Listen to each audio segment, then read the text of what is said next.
Hello बच्चों, यह class आपके लिए ही है क्योंकि आपका पेपर 27 फरवरी को होने जा रहा है। तो सभी 10th क्लास के बच्चों के लिए यह क्लास बहुत ही ज़्यादा इंपॉर्टेंट रहेगी क्योंकि मैंने इस क्लास के माध्यम से जो आपके मैथ की बुक है उसके सभी चैप्टर के जो भी महत्वपूर्ण इंपॉर्टेंट क्वेश्चन हो सकते हैं सब ले लिए हैं। और सभी क्वेश्चन वे लिए हैं जो आपके एग्जाम में सीधे पूछे जाने हैं। तो यदि आप यह वीडियो कंप्लीट देख लेते हैं तो आपके जो मैथ है इसके सभी महत्वपूर्ण क्वेश्चनों का आपको रिवीजन हो जाएगा। और यह वीडियो आपको कंप्लीट देख कर जानी है क्योंकि इस क्लास से सीधे क्वेश्चन आपके एग्जाम में छपेंगे। और एक और बात भी है, मैं आपको इस वीडियो के माध्यम से सभी इस इम्पोर्टेंट क्वेश्चन और सभी पूरी बुक के जितने भी क्वेश्चन चैप्टर है सभी बुक पूरी बुक के जितने भी चैप्टर है उनके सभी क्वेश्चन जो इंपॉर्टेंट रह सकते हैं जो पूछे जाएंगे वे सब कराए जाएंगे। और इस क्लास में आपको मैं MCQ क्वेश्चन भी कराऊंगा और जो आपके शॉर्ट क्वेश्चन है लॉन्ग क्वेश्चन है सभी कुछ कराए जाएंगे एक ही क्लास में। तो आपको यह वीडियो कंप्लीट देखनी है बस, यानी कि इस वीडियो के माध्यम से आपका पूरा मैथ का रिवीजन आज हो जाएगा। तो वीडियो को स्टार्ट करते हैं और सभी जो हम क्वेश्चन पढ़ेंगे वे चैप्टर वाइज रहने वाले हैं। तो सबसे पहले हम स्टार्ट करने वाले हैं आपका चैप्टर वास्तविक संख्या। तो इस चैप्टर से जितने भी क्वेश्चन बन सकते हैं आज की क्लास में हम कवर करेंगे। और आपको जो भी बताऊंगा मैं ध्यानपूर्वक सुनना है और सभी फॉर्मूले भी बताते हुए चलूंगा चैप्टर के जो भी हमारे पास इंपॉर्टेंट रहते हैं। तो बहुत ही आसान तरीके से हम समझेंगे सभी क्वेश्चन। तो सबसे पहले आपके सामने एक बात और भी है, मैं सभी चैप्टर यानी कि सभी क्वेश्चन आपको चैप्टर वाइज कराऊंगा। पहले MCQ क्वेश्चन, उसके बाद फिर शॉर्ट क्वेश्चन लॉन्ग क्वेश्चन, इस प्रकार से अपनी क्लास को कंटिन्यू रखेंगे। सभी चैप्टर पढ़े जाएंगे इसी क्लास में। तो हमारे पास है पहला क्वेश्चन आपके सामने है, ये 4 ऑप्शन दिए गए हैं। क्वेश्चन MCQ है, बताना है कौन सा सह अभाज्य संख्याओं का एक युग्म है। तो आपको पता होना चाहिए सह अभाज्य संख्या वे दो संख्या होती है जिसमें कोई भी संख्या कॉमन नहीं होती। यदि हम पहले ऑप्शन की बात करें तो 7 दूनी 14 और 7 पंजे 35। तो यहाँ पर हमारे पास क्या है, 7 कॉमन आ रहा है तो ये आंसर नहीं हो सकता। उसके बाद नेक्स्ट हमारे पास ये हमारा आंसर हो जाएगा क्योंकि इन दो संख्याओं में कुछ भी संख्या कॉमन नहीं आएगी। तो ये इस क्वेश्चन का राइट आंसर रहेगा ऑप्शन नंबर बी। ठीक, आगे बढ़ते हैं। नेक्स्ट क्वेश्चन नंबर 2 है। क्वेश्चन नंबर 2 हमारे पास एक इंपॉर्टेंट क्वेश्चन है, पेपर में पूछे गए क्वेश्चन मैंने लिए हैं आज की इस क्लास में। ठीक, तो हमारे पास जो है n² - 1, इसको अगर जो हमारे पास ये संख्या 8 से विभाज्य है तो यहाँ पर n का मान क्या होना चाहिए। यदि यहाँ पर हम बात करो, यहाँ पर हम n का मान लेते हैं विषम संख्या। क्या लेते हैं? विषम संख्या। ऐसी संख्या जो 2 से ना कटती हो वो होती है विषम संख्या। यदि यहाँ पर हम n का मान विषम संख्या रखें और n का स्क्वायर कर दें, हम n का स्क्वायर कर दें तो भी हमारे पास क्या आएगी, एक विषम संख्या ही आएगी। यानी कि विषम संख्या को स्क्वायर करते हैं तो विषम संख्या आएगी। और अगर जो हम n स्क्वायर में से हम एक घटा देंगे तो फिर हमारे पास क्या आएगी, सम संख्या। फिर हमारे पास क्या आएगी, सम संख्या आएगी। और सम संख्या 8 से कट जाएगी क्योंकि 8 हमारे पास क्या है, सम संख्या है। तो जो हमारे पास है n² - 1 ये एक सम संख्या है और ये सम संख्या से भाज्य होगी। तो इसलिए n का मान हमारे पास क्या होगा, एक विषम संख्या। Option number C right answer. Important है, याद करेंगे इस क्वेश्चन को। नेक्स्ट हमारे पास है एक शून्योत्तर परिमेय संख्या और एक अपरिमेय संख्या की हम गुणा कर दें यानी गुणनफल कर दें उनका, तो आंसर क्या आएगा। तो आपको देखो नोट कर लेना है, अगर जो हम परिमेय संख्या क्या परिमेय संख्या की गुणा करते हैं अपरिमेय पे, यानी कि परिमेय संख्या की गुणा करते हैं हम अपरिमेय संख्या में, तो आपको ध्यान रखना है इनका जो गुणनफल होगा, परिमेय संख्या गुणा करेंगे हम अपरिमेय संख्या में, तो जो हमारे पास इनका गुणनफल होगा ये होगा अपरिमेय अपरिमेय संख्या। तो इस क्वेश्चन का राइट आंसर आ जाएगा सदैव अपरिमेय संख्या। जब हम परिमेय संख्या गुणा अपरिमेय में करते हैं तो सदैव हमारे पास आएगा अपरिमेय संख्या। थोड़ा सा आपको नोट कर लेना है एक्स्ट्रा भी, अगर जो हम यहाँ पे जो है परिमेय संख्या गुणा परिमेय संख्या में ही कर दें, परिमेय संख्या गुणा परिमेय संख्या में ही कर दें तो सदैव हमारे पास क्या आएगी, परिमेय संख्या ही आएगी। क्या आएगी, सदैव हमारे पास परिमेय संख्या ही आएगी। अगर जो हम अपरिमेय संख्या गुणा अपरिमेय संख्या गुणा अपरिमेय संख्या में कर दें तो हमारे पास जो है गुणा करने पर परिमेय संख्या भी आ सकती है या क्या आ सकती है, अपरिमेय संख्या। ये बात आपको नोट रखनी है, याद करके रखनी है। एक बार रिपीट कर लेते हैं, परिमेय संख्या गुणा अपरिमेय संख्या में करेंगे तो अपरिमेय संख्या आएगी सदैव। परिमेय संख्या गुणा परिमेय संख्या में करेंगे तो सदैव आएगी परिमेय संख्या। अगर जो परिमेय अपरिमेय संख्या गुना अपरिमेय संख्या में कर देंगे तो हमारे पास संख्या गुना करने पर परिमेय भी आ सकती है और अपरिमेय भी आ सकती है। तो यदि हम बात करें क्वेश्चन नंबर 3 का, राइट आंसर हो जाएगा ऑप्शन नंबर ए। आगे देखते हैं नेक्स्ट क्वेश्चन। क्वेश्चन नंबर 4 हमारे पास है 182 और 78 का एचसीएफ हमें ज्ञात करना है। तो एचसीएफ कैसे ज्ञात करेंगे देखेंगे। यहाँ पर लिखेंगे संख्या 182 और 78, इसको 2 से भाग कर लेंगे। 2 से भाग करेंगे तो यहाँ पाएगा 2 में 18, 2 कम 2, फिर 2 से भाग करेंगे, 2 3 6 2 में 18, फिर भाग कर सकते हैं 13 से, 13 7 91 और 13 3 39। तो अब यहाँ पे जो 7 है और 3 है ये एक ही संख्या से नहीं कट पाएगी, यानी कि कोई ऐसा नंबर भी है जो हम उस नंबर से 7 को भी और 3 को भी भाग कर ले, ठीक। तो बस यहीं तो ही कट पाएगी संख्या, दोनों संख्या एक ही संख्या से, जो हमारे पास है 2 और 3, तो इनकी मल्टीप्लाई कर लेंगे तो हमारे पास राइट आंसर आ जाएगा 26, इस क्वेश्चन का राइट आंसर। आगे देखते हैं नेक्स्ट क्वेश्चन नंबर 5।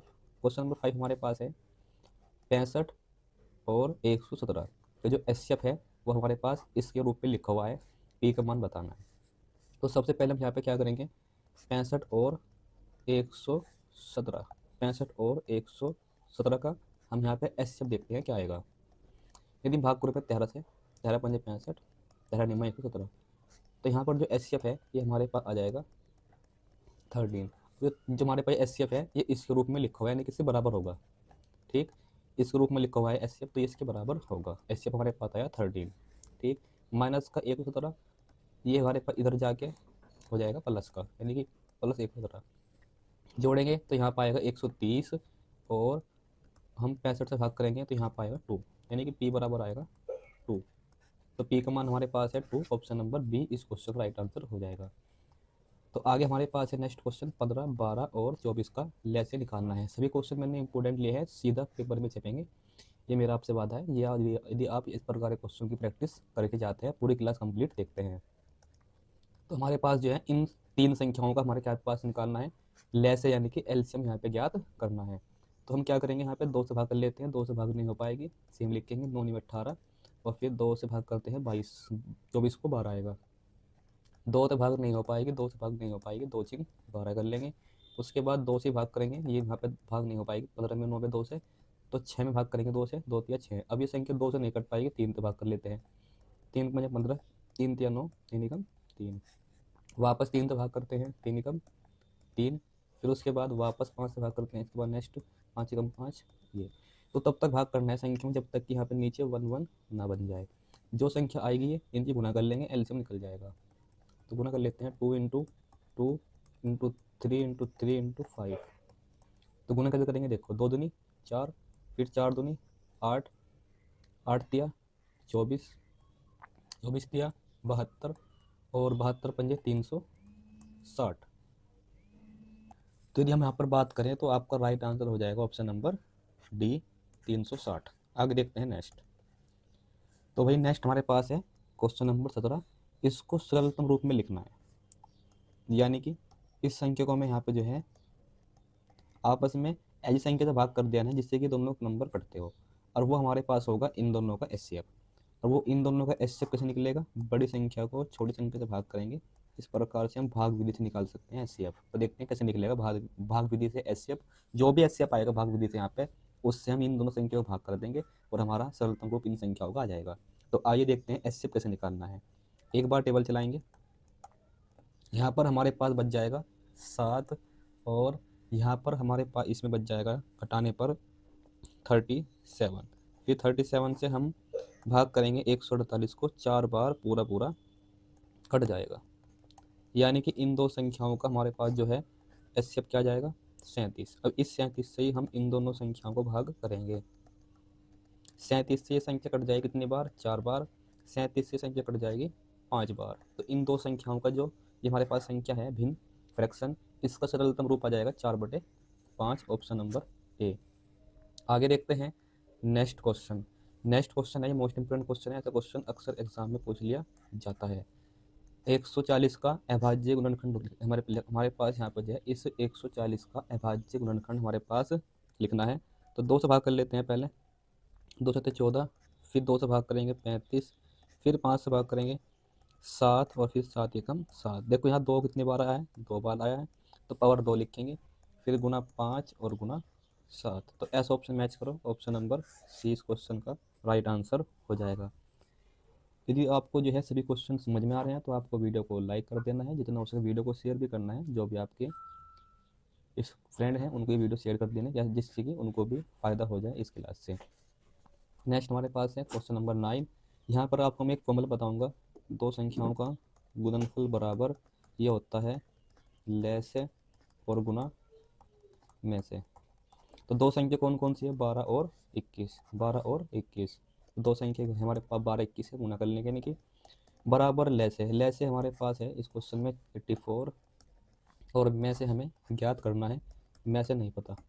ठीक, उसके बाद 21 चौक 84 और 4 तिया 12, यानी कि हमारे पास जो है में से हो जाएगा इस क्वेश्चन का 3 राइट आंसर।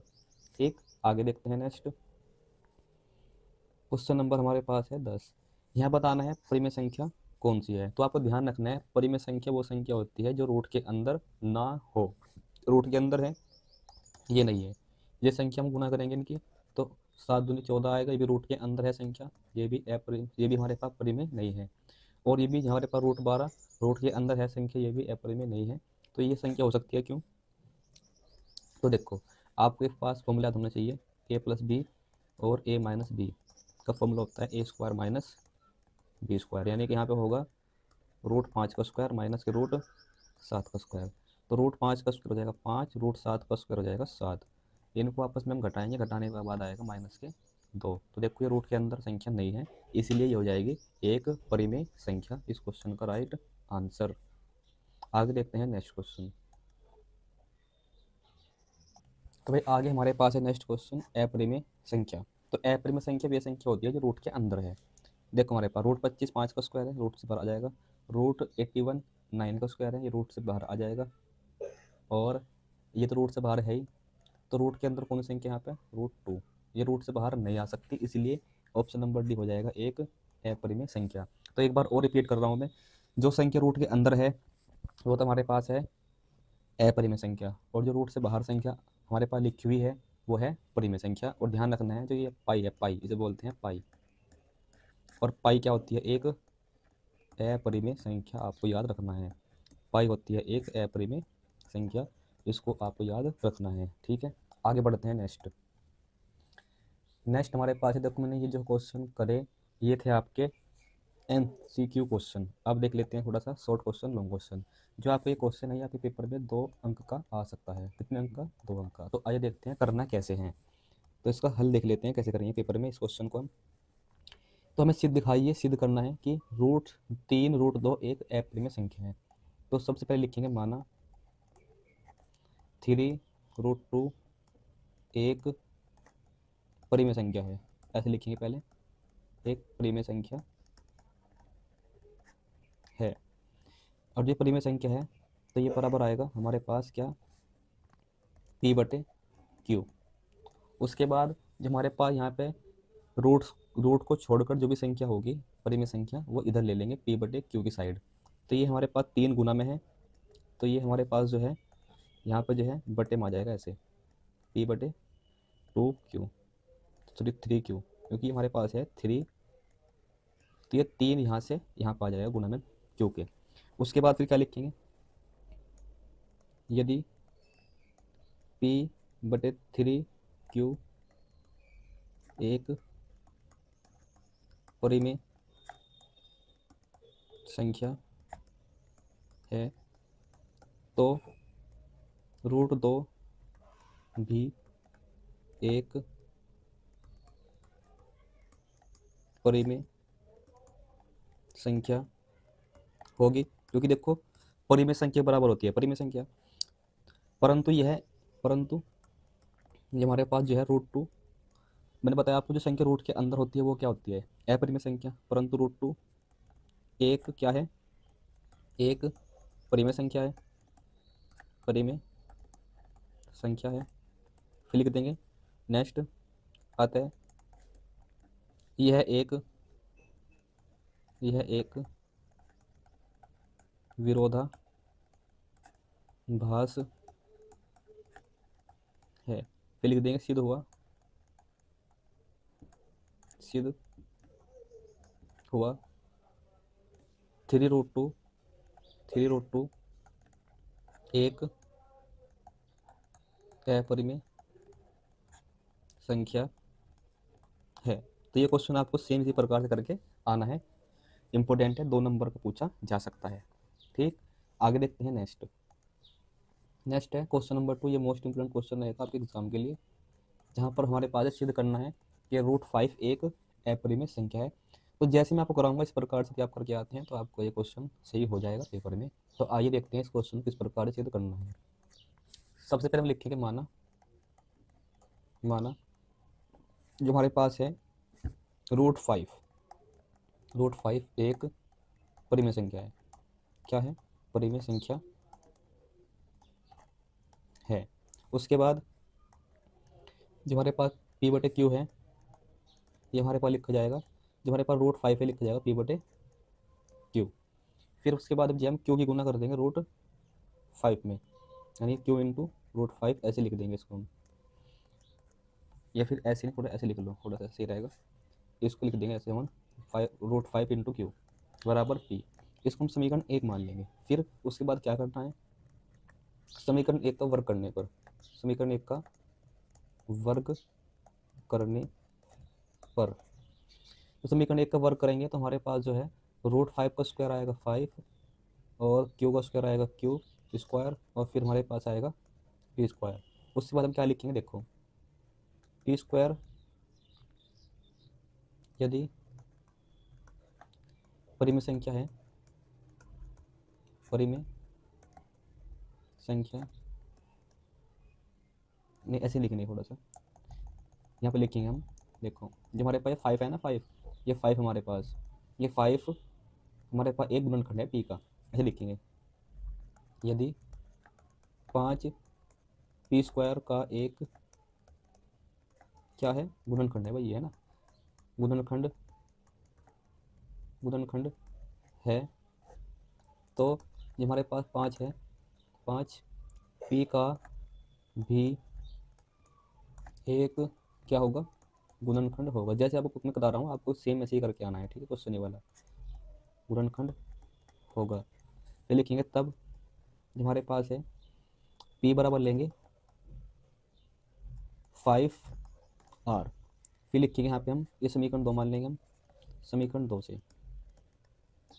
2 से तो जहाँ P है वहाँ पे हम रख देंगे 5R, जहाँ पे P है वहाँ पे रख देंगे हम 5R। और देखो यहाँ पे स्क्वायर है P का, तो यहाँ पे स्क्वायर भी आएगा। उसके बाद फिर क्या करेंगे, 5 का स्क्वायर 25, और फिर R का स्क्वायर R स्क्वायर, 5 5 25, 5 बार कट जाएगा। इस प्रकार से Q स्क्वायर की वैल्यू आ जाएगी हमारे पास 5R। फिर लिखेंगे तब हमारे पास है 5 Q स्क्वायर का एक गुणनखंड होगा,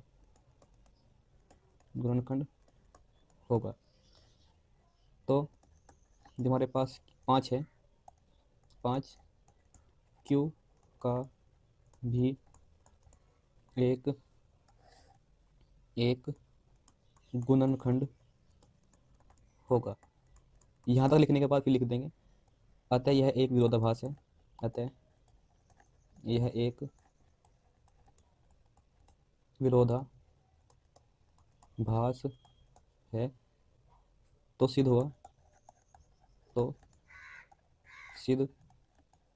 हुआ √5 एक अपरिमेय संख्या है। तो आपको ये क्वेश्चन इस प्रकार से करके आना है। थोड़ा सा बड़ा क्वेश्चन आपको लग सकता है, मगर ये क्वेश्चन आपके पेपर में 2 नंबर का पूछा जा सकता है, इंपॉर्टेंट है। ठीक, बस यहाँ पे आपके सामने 5 के बजाय संख्या 3 आ जाए तो जहाँ मैंने 5 लिखा वहाँ आप 3 लिख लेंगे। अगर जो यहाँ पे रूट के अंदर संख्या 7 आ जाए तो जहाँ मैंने 5 लिखा है वहाँ पे आप 7 लिख लेंगे। ठीक, वक्त की जो हमारे पास है, इसमें जो भी मैंने बताया ये हिंदी, इस प्रकार से सभी क्वेश्चन होंगे, इस प्रकार के इंपॉर्टेंट रहेगा आपके एग्जाम के लिए। आगे देखते हैं नेक्स्ट। तो भाई हमारे पास नेक्स्ट है, संख्या हमारे पास रखी है, एक तो 92, एक है 510, इनका मुझे एलसीएम निकालना है। ठीक, तो आइए देखते हैं एलसीएम कैसे निकलेगा। तो इन संख्याओं को हमारे पास लिख लेंगे ऐसे 92 और फिर 510। उसके बाद यहाँ पे करते हैं 2 से डिवाइड, तो फिर ऐसा कर लो, ये कट जाएगा हमारे पास। चलो दो से काट लेते हैं, दो से काटते हैं, यहाँ पर आएगा 48, सॉरी यहाँ पर आएगा 46। फिर दो से भाग करते हैं, दो दूनी 4, दो पंजे 10, और फिर दो पंजे 10, भाग करके ये आ जाएगा। फिर उसके बाद यदि हम भाग करें तो ये हमारे पास जो है 3 से कट जाएगा, 3 से नहीं कट पाएगा। तो फिर ये नंबर किससे कट पाएगा ये देखना है हमारे पास इस क्वेश्चन में, यहाँ पे हमें। चलो एक काम कर लेते हैं कि भाग कर लेते हैं, दो से भाग करेंगे, यहाँ पर आएगा हमारे पास 23। ये दो से नहीं कट पाएगा, सेम लिख देंगे। अब ये संख्या आपस में नहीं कट पाएगी, ये संख्या आपस में नहीं कट पाएंगे, तो इसको हमारे पास जो हम 23 से भाग कर लेंगे, 23 कम 23, और फिर 255। अब 255 अपने आप से 255 से डिवाइड कर लेंगे। तो इस प्रकार से हम गुणा कर लेते हैं, तो हमारे पास आंसर आ जाएगा 2 की गुना 2 में, और फिर 23, और फिर 255। तो यदि हम यहाँ पर इन सब नंबर की गुणा कर लेते हैं तो हमारा पास जो है एलसीएम आ जाएगा।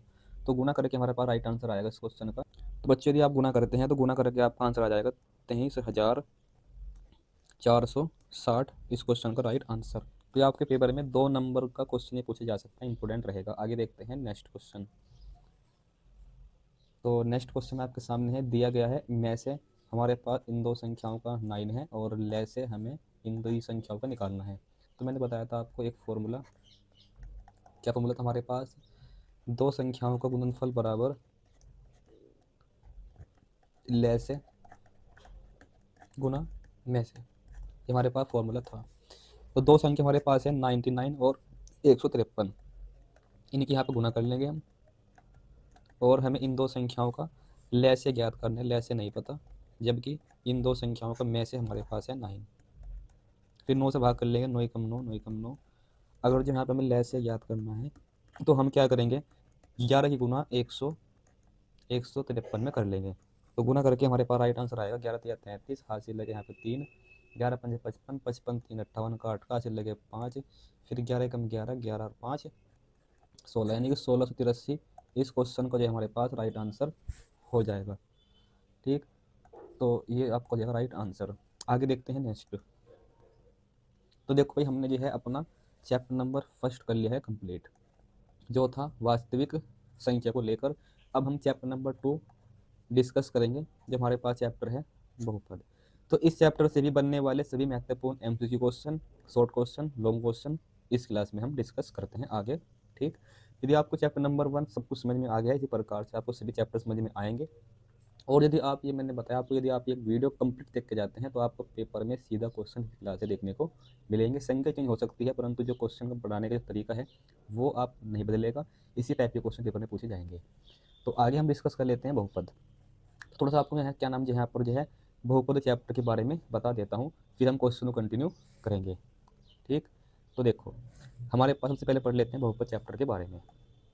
तो बहुपद, तो हमारे पास हम सीखते हैं सबसे पहले, एक होता है द्विघात बहुपद।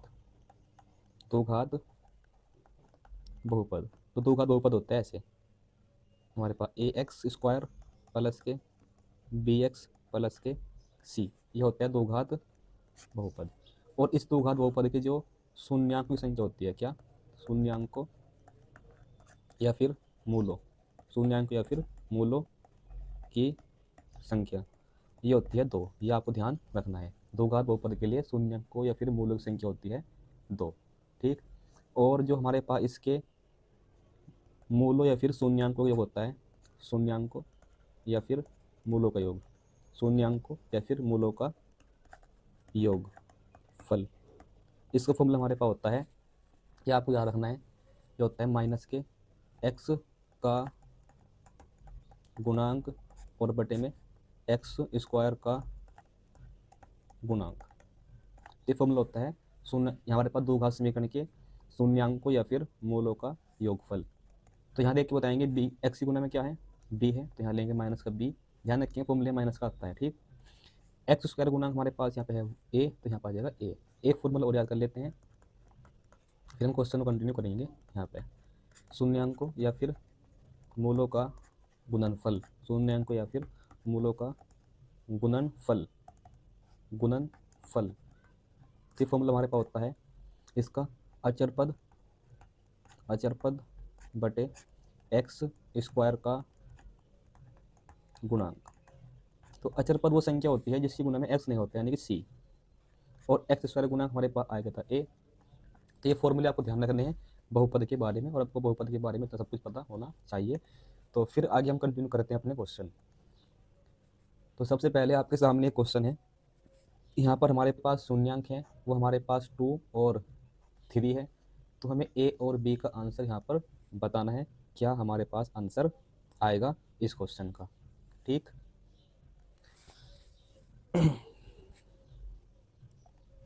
देखो, अगर जो हमारे पास ये हमारे पास जो है इस बहुपद के, सॉरी हाँ, इस बहुपद के शून्यांक हैं 2 और 3, तो जो हमारे पास ये 2 है, इस समीकरण में रखने पर आंसर क्या आएगा, 0 आएगा।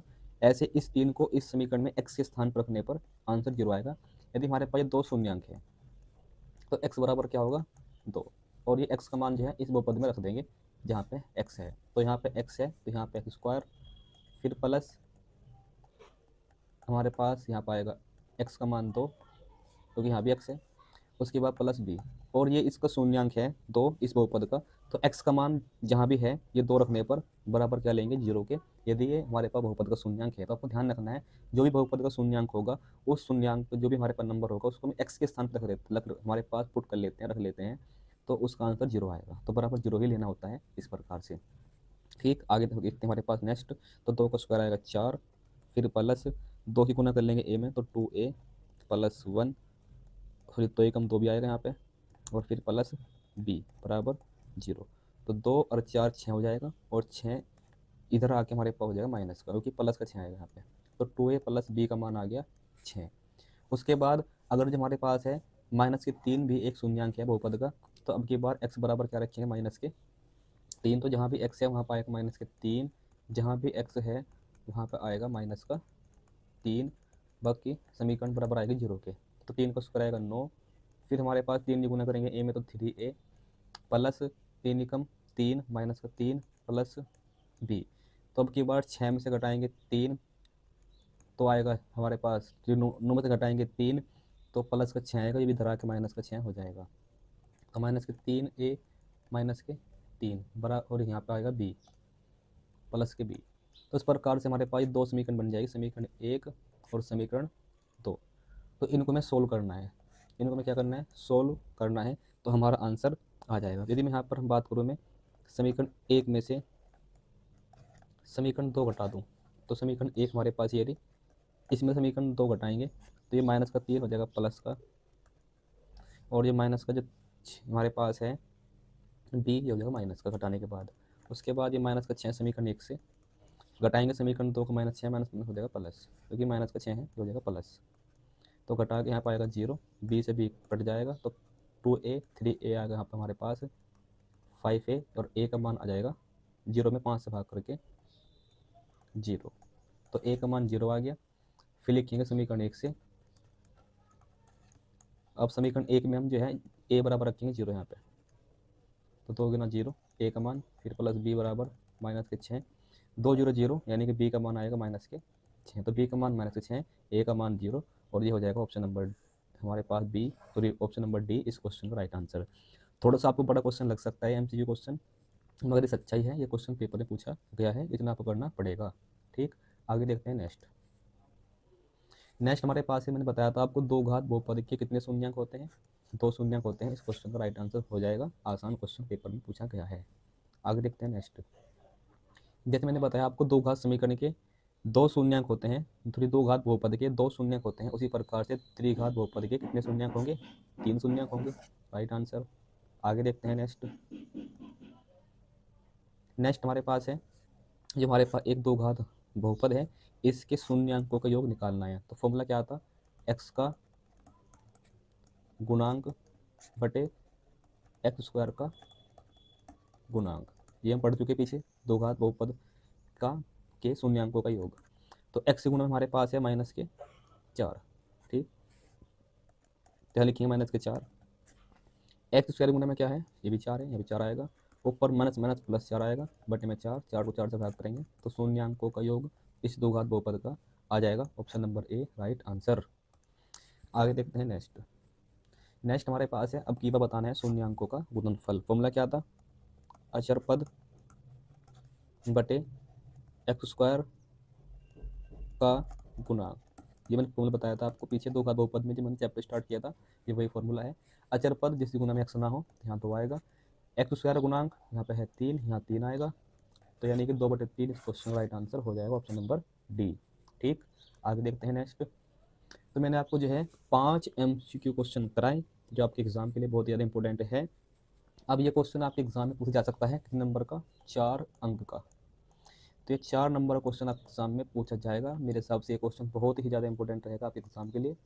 तो आपको ये क्वेश्चन जो है जरूर अच्छे से समझना है, पूरा फोकस जो बताऊंगा उस पर आपका ध्यान होना चाहिए, आपके क्वेश्चन समझ में आ जाएगा। ये क्वेश्चन पेपर में पूछे जाना है, मोस्ट इंपॉर्टेंट है, 4 नंबर का क्वेश्चन एग्जाम पूछा जा सकता है, तो इसको आप ध्यान से मेरी बात को सुनेंगे। ठीक, चलो देखते हैं कैसे करना है।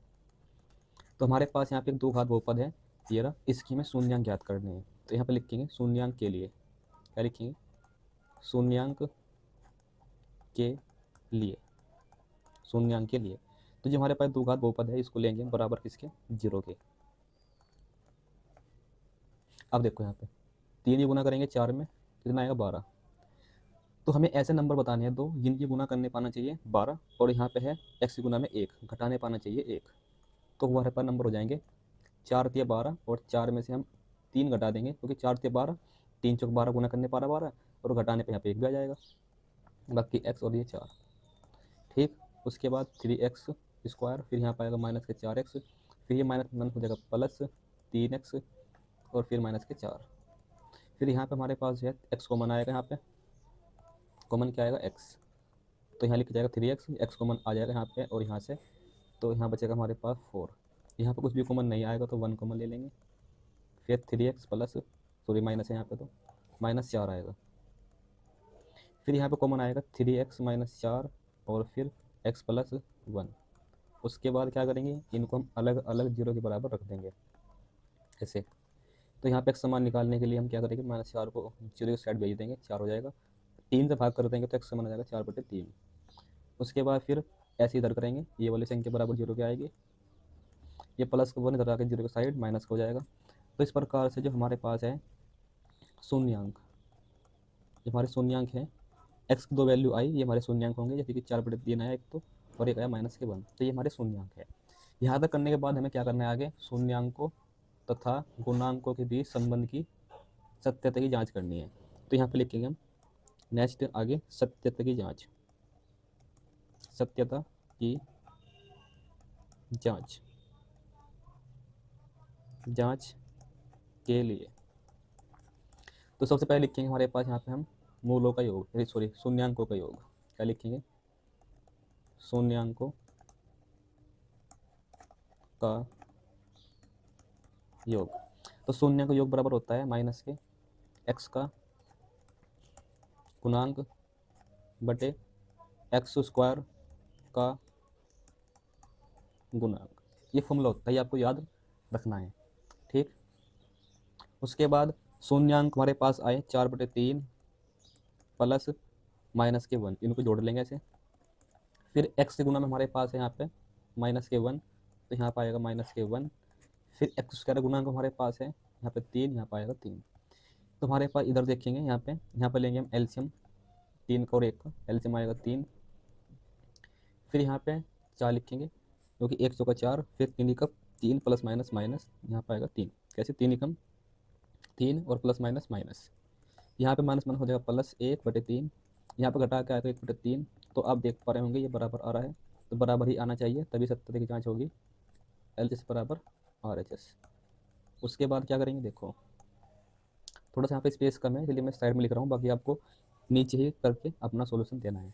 ठीक, नेक्स्ट हमारे पास लिखना होगा यहाँ पे शून्यांकों का गुणनफल जांच करने के लिए। ठीक है, सत्यता की जांच करने के लिए शून्यांकों का गुणनफल। तो उसका फॉर्मूला होता है हमारे पास क्या, अचर पद बटे एक्स स्क्वायर का गुणांक। ठीक, तो शून्यांक हमारे पास आए हैं 4/3 गुना -1 बराबर अचर पद जिसकी गुना में एक्स ना हो, जो हमारे पास है -4, और एक्स स्क्वायर गुणांक तो हमारे पास 3 है ही यहाँ पे, तो यहाँ 4 एकम 4 और बटे में 3 बराबर माइनस के 4, देखो ये भी बराबर आ गया, ये क्या आ गया, बराबर आ गया, LHS बराबर RHS। तो इस प्रकार से हम यहाँ पर जो है इस प्रकार से 70 की जांच कर सकते हैं। और ये मैंने क्वेश्चन बताया मोस्ट इंपोर्टेंट है, पेपर में पूछे जा सकते हैं। तो इस प्रकार से आपको करके आना है पूरा सोल्यूशन। ठीक, सोल्यूशन समझ में आया हो तो आपको वीडियो को लाइक जरूर करना है, यदि आपने अभी तक वीडियो को लाइक नहीं करा है। तो ये चैप्टर हमारे पास ख़त्म हो जाता है। अब हमारे पास जो है नए चैप्टर में आगे स्टार्ट करने वाले हैं। तो नए चैप्टर हमारे पास देखो, हमने चैप्टर 1 कर लिया, द्विघात क्या नाम, वास्तविक संख्या। चैप्टर नंबर 2 भी हमने कर लिया, जो हमारे पास है बहुपद। अब चैप्टर नंबर 3 हमारे पास है दो चर वाले रैखिक समीकरणों का युग्म। और ये चैप्टर आपके लिए बहुत ही ज़्यादा इंपॉर्टेंट रहेगा, क्योंकि यहाँ से बहुत सारे क्वेश्चन पूछे जाते हैं। तो इस चैप्टर में मैं बहुत सारे क्वेश्चन आपको कराने वाला हूँ, जो आपको ध्यानपूर्वक समझने हैं। यदि आप ये चैप्टर कर लेते हैं ध्यान से, तो आपके इस चैप्टर से बनने वाले सभी क्वेश्चन एग्जाम में पूछे जो जाएंगे, वो सब आपके इस वीडियो से कवर हो जाएंगे, यदि आप ये वीडियो कंप्लीट देखते हैं। तो इस वीडियो को बनाने में बहुत ही ज़्यादा मेहनत की गई है, क्वेश्चन वे छांट के लाया हूँ इस क्लास में, जो पेपर में सीधे पूछे जाने हैं। तो भाई ये वीडियो आप कंप्लीट देख लो, यदि आपने अभी तक कुछ भी नहीं पढ़ा है तो आप इस वीडियो में जो क्वेश्चन कराए जाएंगे वे आप देख लेते हैं, तो आप 100% एग्ज़ाम में क्वेश्चन करके आएंगे। जो भी आप इस क्लास में करके जाएंगे वे क्वेश्चन सीधे एग्जाम पूछे जाने हैं। ठीक, तो बिना किसी देरी के अब हम यहाँ पर जो है चैप्टर नंबर 3 को स्टार्ट करते हैं। सभी मैथ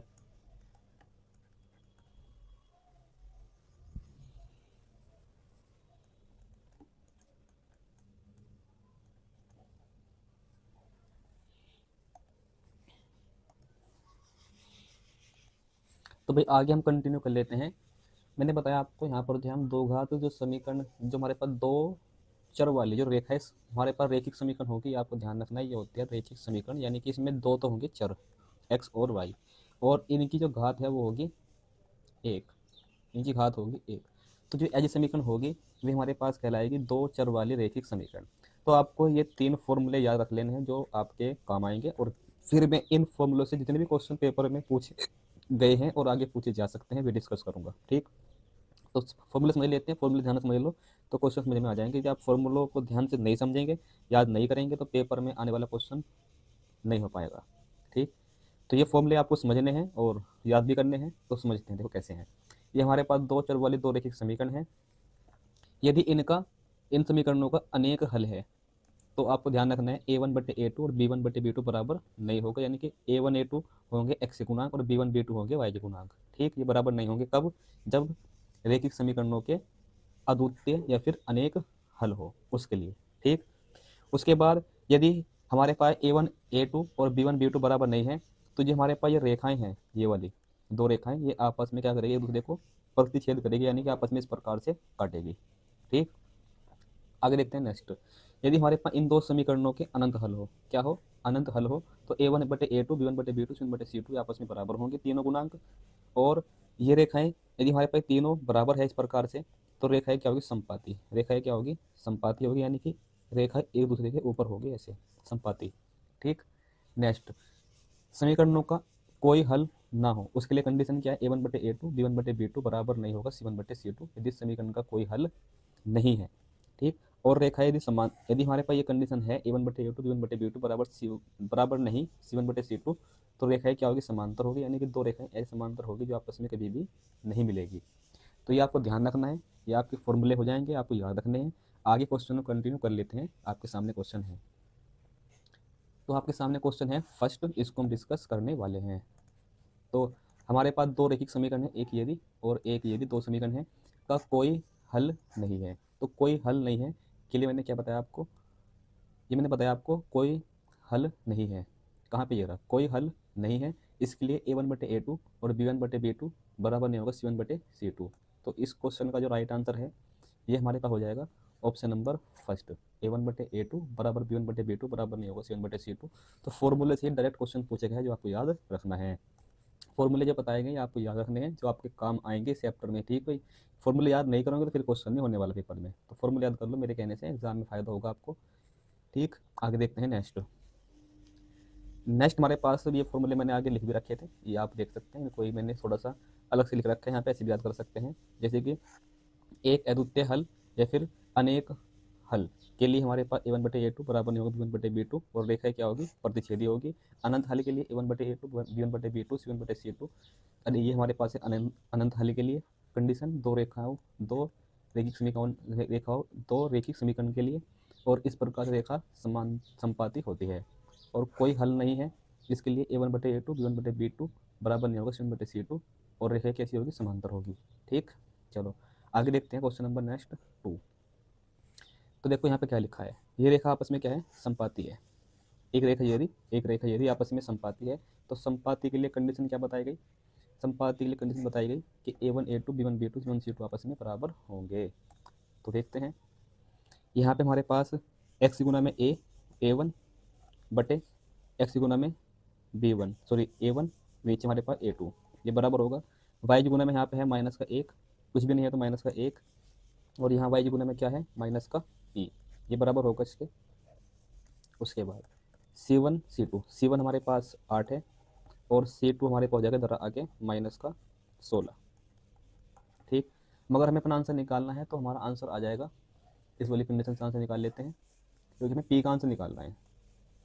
क्या निकालना है, पी का आंसर निकालना है, तो इस वाली कंडीशन से निकाल लेते हैं। तो माइनस माइनस हो जाएगा प्लस, 3 ही कम 3, 3 दूनी 6, पी जी गुना यहाँ कर देंगे और 2 ही गुना यहाँ कर देंगे, तो यहाँ पे पी बराबर आ जाएगा 2, इस क्वेश्चन का राइट आंसर। ठीक, तो ये हो जाएगा यहाँ पर पी का मान, यदि हमारे पास दो रेखाएं आपस में क्या है, संपाती है। तो जो फॉर्मूले बताए गए याद कर लेंगे। आगे देखते हैं क्वेश्चन नंबर 3। अब यहाँ पर जो है रेखा आपस में क्या है, समांतर है।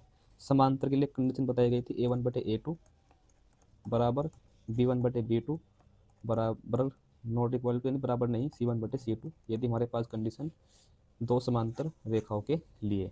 तो यहाँ पर भी हमें p का मान निकालना है, तो अपना आंसर हम p का मान निकाल लेंगे इस वाली कंडीशन से। तो a1 हमारे पास यहाँ पर हो जाएगा 3, a2 हमारे पास हो जाएगा यहाँ पे 2, और फिर बराबर यहाँ पर हमारे पास जो है b2 हो जाएगा 2p, सॉरी b1 हो जाएगा 2p और b2 हो जाएगा हमारे पास यहाँ पे 5। तो इस प्रकार से हमारा जो आंसर आ जाएगा, 5 ही गुना यहाँ कर लेंगे, 3 पंजे 15, इस 2 ही गुना यहाँ कर देंगे, 2 दूनी 4, इस प्रकार से पी का मान आ जाएगा 15/4, option number A right answer. तो भाई ये फॉर्मूले याद कर लो, पेपर में पूछे क्वेश्चन जाएंगे इस प्रकार से, फॉर्मूले याद कर लेते हैं तो क्वेश्चन पेपर में हो जाएगा। आगे देखते हैं नेक्स्ट हमारे पास है क्वेश्चन नंबर 4। ये वाली कंडीशन मैंने किस लिए बताई थी, अनंत हल के लिए बताई थी। एक बार चलो आपको दिखा देता हूँ, a1/a2 b1/b2 c1/c2, ये कंडीशन मैंने बताई थी आपको किसके लिए, संपाती के लिए, सॉरी अनंत हल के लिए, नहीं सॉरी संपाती के लिए, हाँ अनंत हल के लिए तो हमारे पास, संपाती के लिए हाँ सही बात है, अनंत हल के लिए भी संपाती के लिए तो हमने कंडीशन लिखी तो है। तो a1/a2 b1/b2 c1/c2 संपाती के लिए भी है कंडीशन और ये अनंत हल के लिए भी है।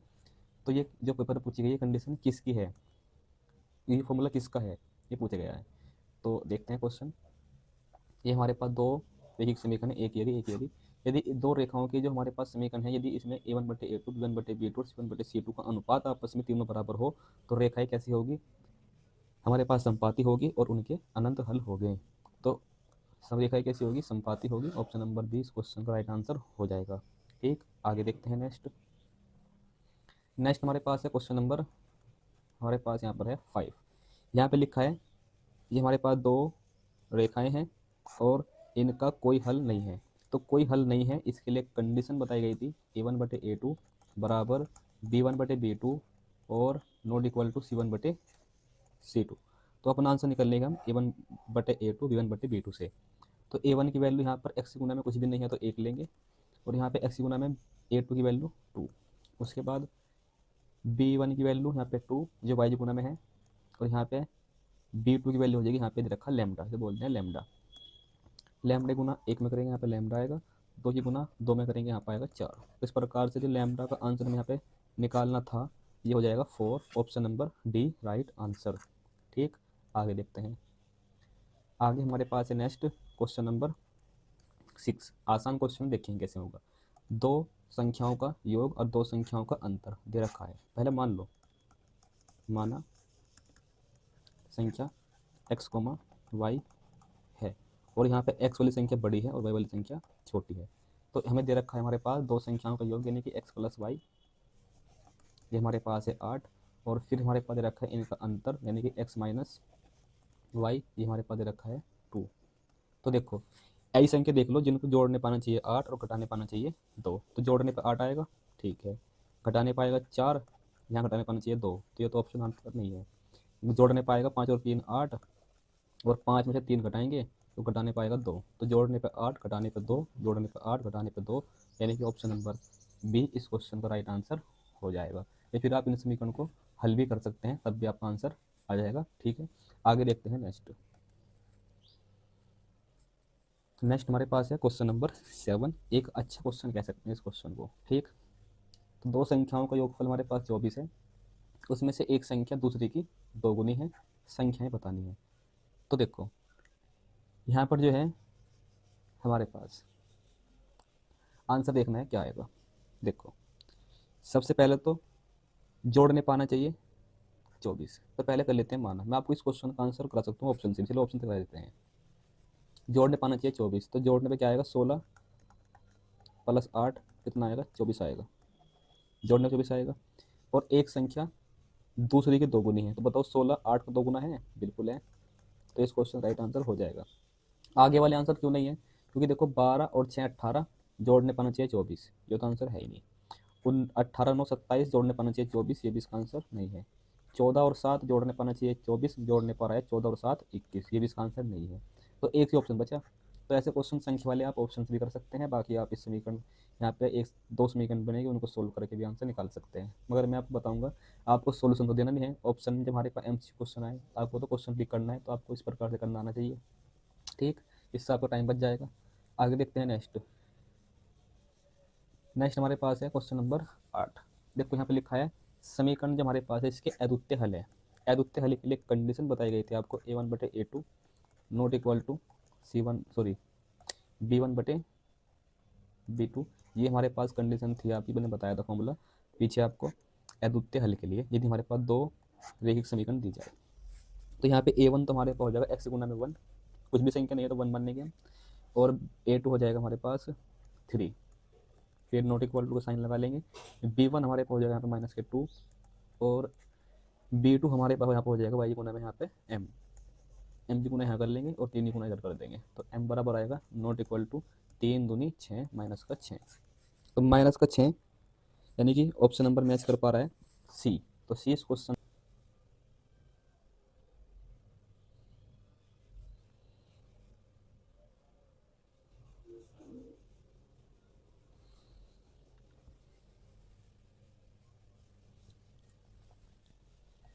तो यहाँ पर ध्यान देंगे हमारे पास अनेक हल के लिए कंडीशन या फिर अनंत हल के लिए कंडीशन दोनों एक ही होती है।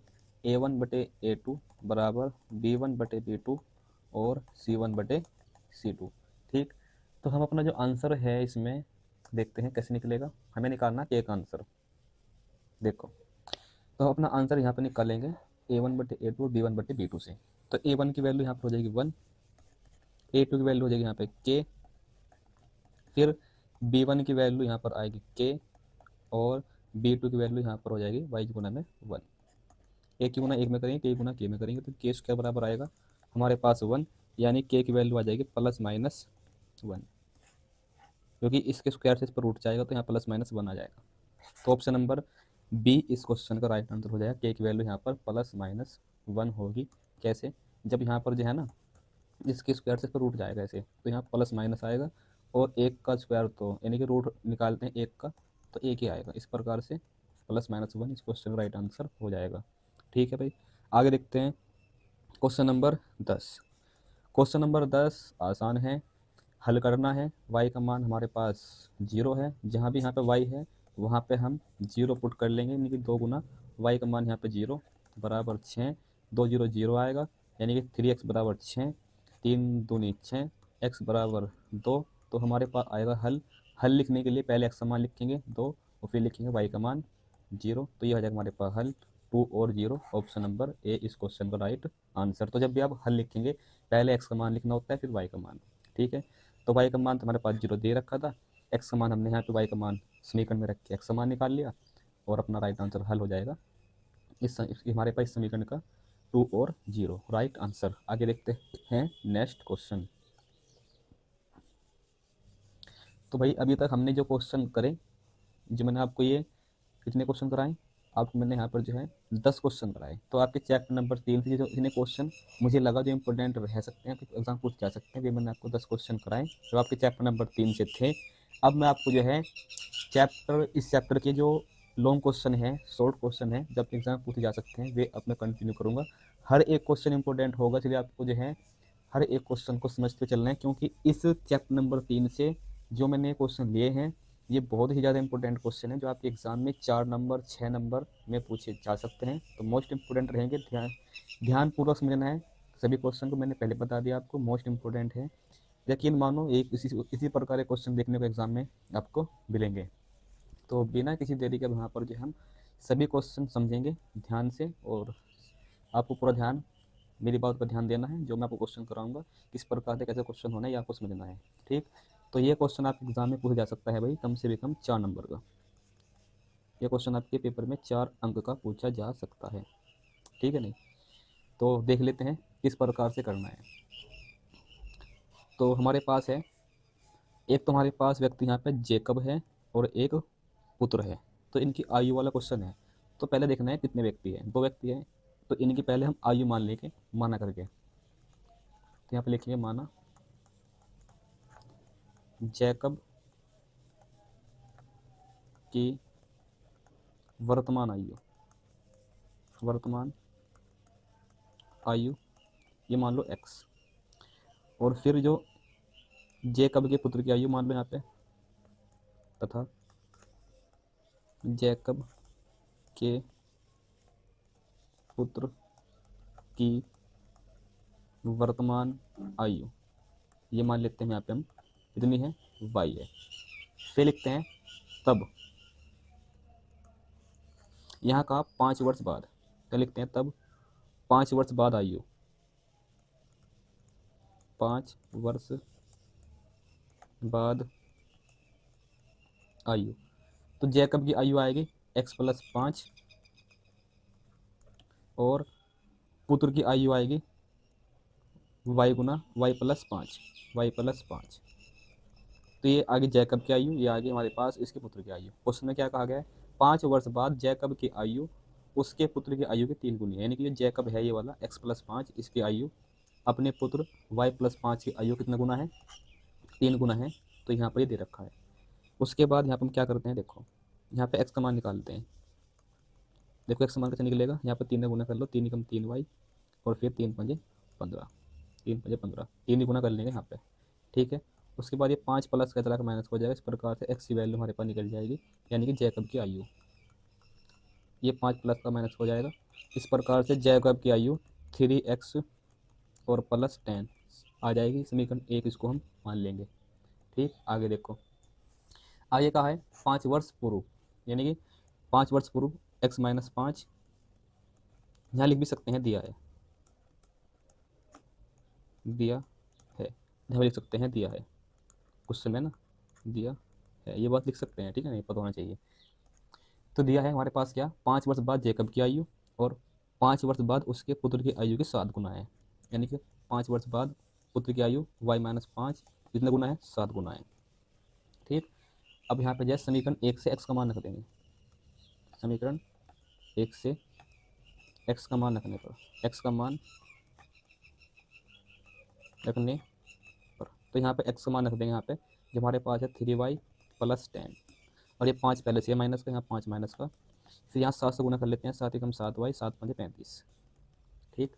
उसके बाद यहाँ घटा के आएगा हमारे पास क्या, 5, और ये माइनस का 35 इधर आके प्लस का हो जाएगा 35, और ये प्लस का 3y इधर आके हमारे पास हो जाएगा माइनस का 3y। तो मैंने माइनस का 3y इधर ले लिया 7x की साइड, और माइनस का 35 ले लिया मैंने इधर, जहाँ पे हमारे पास 10 में से 5 घटा के 5 आया था, इधर ले लिया, माइनस का हो जाएगा प्लस का 35। तो यहाँ पर जो हमारे पास है 7 - 3 4y की वैल्यू हो जाएगी 35 और 5 40। फिर हम 4 से भाग करेंगे, 4 दाम 40, यानी कि y की वर्तमान आयु हो जाएगी 10। फिर समीकरण 1 से कह देंगे, समीकरण 1 से जो y का मान है हम रख देंगे समीकरण 1 में। तो ये बराबर आएगा 3 गुना y का मान 10 और प्लस 10, 10 या 30 और 10 40, तो x की वैल्यू आ जाएगी 40। यानी कि हमारे पास जो है राइट आंसर हो जाएगा इनकी वर्तमान आयु, तो किसकी, जैकब की वर्तमान आयु। तो जैकब की जो वर्तमान आयु है ये हमारे पास हो जाएगी, एक्स का मान है तो हमारे पास जैकब की आयु, तो एक्स का मान हमारे पास 40 वर्ष। फिर इसके पुत्र की आयु, पुत्र की वर्तमान आयु, पुत्र की वर्तमान आयु, ये हमारे पास था वाई का मान, और वाई का मान हमारे पास निकल कर आया 10। तो उसके पुत्र की आयु जैकब की तो देखिए 10 वर्ष। तो ये हमारा हो जाएगा इस क्वेश्चन का राइट आंसर। ये आपके एग्जाम के लिए इस प्रकार का क्वेश्चन इंपॉर्टेंट रहेगा, तो ये आपको इस प्रकार से करना आना चाहिए। ठीक, चलो देखते हैं आगे। नेक्स्ट हमारे पास है, हमारे पास ये अंकों पर आधारित प्रश्न है, ये भी आपके एग्जाम की दृष्टि से एक इम्पोर्टेंट क्वेश्चन रहेगा। तो मैं आपको इस क्वेश्चन को करने की तरीका बताता हूँ बहुत ही आसान तरीके से। सबसे पहले हमारे पास पढ़ लेते हैं क्वेश्चन में है क्या। 2 अंकों की एक संख्या है जिनके अंकों का योग 9 है, और यदि इस संख्या के अंक का हम 2 गुना कर देते हैं तो संख्या के अंक पलट जाते हैं। अंक पलटने से जो बनी संख्या है का 2 गुना है, तो वह संख्या ज्ञात करो। तो भाई बहुत ज़्यादा इंपॉर्टेंट क्वेश्चन है, लिख के ले लो, इस प्रकार से क्वेश्चन एग्जाम में पूछा जा सकता है आपके एग्जाम में। तो इस क्वेश्चन को करने का आसान तरीका मैं आपको बताऊंगा किस प्रकार से क्वेश्चन करना है। तो समझते हैं ये क्वेश्चन में हमारे पास करते हैं इसका हल। इस क्वेश्चन का हल क्या रहने वाला देखो। सबसे पहले मानेंगे हमारे पास संख्या, माना 2 अंकों वाली संख्या एक्स वाई है। फिर हमारे पास लिखेंगे दिया है, क्या क्या दिया है देखो, दिया है संख्या के अंकों का योग। फिर हमारे पास है एक्स प्लस वाई, संख्या के अंकों का योग एक्स प्लस वाई, ये हमारे पास है 9। समीकरण एक्स का मान निकाल लो, एक्स का मान निकलेगा वाई घटा देंगे 9 में से, तो समीकरण बन जाएगी 1 एक्स बराबर 9 माइनस वाई, ये समीकरण 1 बन जाएगी। आगे देखते हैं क्या दिया है। आगे हमारे पास का है जो हमारे पास संख्या का 9 गुना, जो संख्या हमारे पास है इसका 9 गुना, ये बराबर है संख्या के अंक पलटने पर, संख्या के अंक पलटने पर यानी कि वाई इधर और एक्स इधर के 2 गुने के बराबर, के 2 गुने के बराबर ये हमारे पास दिया है। तो आपको ध्यान रखना है जब हमारे पास ये 2 अंक वाली संख्या होगी एक्स वाई, इसको लिखा जाएगा इकाई अंक प्लस 10 गुना ढाई का अंक। ये आपको पता होना चाहिए, यही इस क्वेश्चन में लॉजिक है करने का, ठीक है नहीं। दोबारा सुनो, इकाई अंक वाली संख्या वाई सेम लिखी जाएगी, फिर प्लस ढाई अंक वाली संख्या 10 से गुना करके लिखी जाएगी, आपको पता होना चाहिए, ठीक। उसके बाद इकाई वाली संख्या एक्स और ढाई वाली संख्या 10 से गुना, यानी कि वाई में 10 से गुना, और कितने बराबर है, ये 2 गुने के बराबर है। अब 9 से गुना कर लेते हैं, 2 से गुना कर लेते हैं, देखते हैं क्या समीकरण बनती है। तो 9 से गुना करेंगे, यहाँ पाएगा 9 धाम 90, 9 धाम 90 एक्स, फिर 9 एकम 9 वाई, फिर बराबर 2 से गुना करते हैं इधर हमारे पास 2 धाम 20 वाई प्लस 2 एकम 2 एक्स। अब जो 2 एक्स है ये धर लिया हो 90 की साइड में, तो 90 माइनस 2 एक्स। अब ये 9 एक्स है ये धर लिया हो 20 की साइड में, तो 20 वाई प्लस का 9 वाई इधर आके माइनस के 9 हो जाएगा, 9 वाई घटाएंगे यहाँ पे, तो यहाँ बचेगा हमारे पास क्या नाम घटा के 88 एक्स, यहाँ घटा के बचेगा 11 वाई, फिर 11 थे 88, तो 8 एक्स बराबर आएगा वाई। अब समीकरण 1 से, समीकरण 1 से, तो समीकरण 1 से एक्स का मान हमारे पास रख देंगे यहाँ पे, जो हमारे पास है 9 माइनस वाई बराबर वाई। 9 से गुना कर लेते हैं, 9 8 72, 9 एकम 8 सॉरी 8 नहीं 72, फिर 8 एकम 8 वाई बराबर वाई। फिर उसके बाद 72, ये 8 वाई इधर आके माइनस हो जाएगा वाई की साइड 8 वाई। उसके बाद यहाँ देखते हैं इधर 8 और 1 9 वाई बराबर 72, फिर 9 8 72, वाई का मान आएगा 8। फिर वापस समीकरण 1 से, समीकरण 1 से वाई का मान रख देंगे यहाँ पे समीकरण 1 में, तो हमारे पास 9 माइनस 8 एक्स का मान आ जाएगा हमारे पास 1। हमें यहाँ पे संख्या बतानी है, तो हमने संख्या क्या मान रखी थी एक्स और वाई, एक्स का मान निकाल के आया 1 और वाई का मान निकाला हमने 8, तो संख्या हो जाएगी 18, जिसकी यहाँ पर बात हो रही है राइट आंसर। तो बताओ भाई ये क्वेश्चन समझ में आएगा। तो ये क्वेश्चन आपको इस प्रकार से करना आना चाहिए, मोस्ट इंपोर्टेंट है, एग्जाम में लॉन्ग क्वेश्चन ऐसा पूछा ही जाना है, इस प्रकार से आपको करना आना चाहिए। सबसे पहले 2 अंकों वाली संख्या मान लो, उसके बाद जो जो हमें कंडीशन दी वो आप उससे समीकरण बना लो, और फिर इन समीकरण को सोल्व कर लो, जो भी एक्स वाई के मान आएंगे उससे हम अपनी संख्या बता देंगे राइट आंसर। तो ये क्वेश्चन इंपॉर्टेंट है। आगे देखते हैं नेक्स्ट क्वेश्चन। नेक्स्ट हमारे पास है, ये क्वेश्चन भी देखो हमारे पास है रेलगाड़ी से संबंधित। तो एक बार क्वेश्चन पढ़ लेते हैं, फिर इस क्वेश्चन देखते हैं कैसे करना है। एक रेलगाड़ी है जिसकी लंबाई कितनी है, 480 किलोमीटर। ठीक नहीं, एक रेलगाड़ी 480 किलोमीटर की दूरी समान चाल तय करती है, यानी कि एक रेलगाड़ी है वो 480 किलोमीटर की दूरी तय करती है अपनी समान चाल से। यदि अपनी चाल को वो 8 किलोमीटर प्रति घंटा कम कर देती है तो उसी दूरी को तय करने में उसको 3 घंटे अधिक लगते हैं। तो रेलगाड़ी की चाल ज्ञात करनी है। तो भाई ये क्वेश्चन करते हैं कैसे होगा, देखो इंपोर्टेंट क्वेश्चन है, 6 नंबर में पूछा जा सकता है। तो हल निकालने के लिए पहले लिखिए माना, लिखिए माना हमारे पास रेलगाड़ी की चाल x है। माना रेल गाड़ी की चाल x किलोमीटर प्रति घंटा है। अब हमारे पास जो है हम निकालते हैं समय। तो समय क्या निकालते हैं, रेल गाड़ी द्वारा 480 किलोमीटर दूरी तय करने में लगा समय। तो मैंने बताया था आपको समय बराबर होता है हमारे पास क्या, दूरी बटे चाल।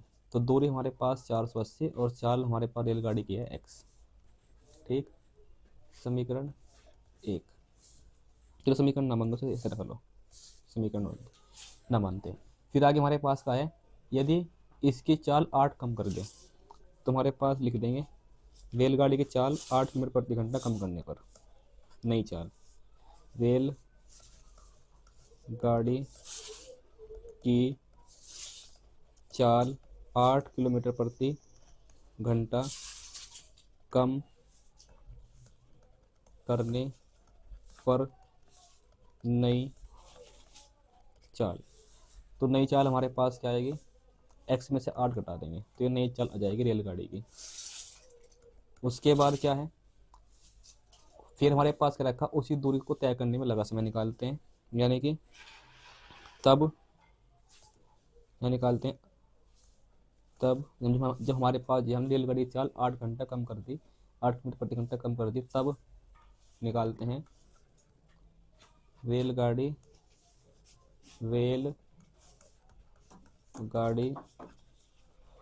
द्वारा तब रेलगाड़ी द्वारा 480 किलोमीटर दूरी तय करने में लगा समय। तो समय बराबर दूरी बटे चाल, दूरी हमारे पास 480 और समय कितना लगता है x माइनस 8।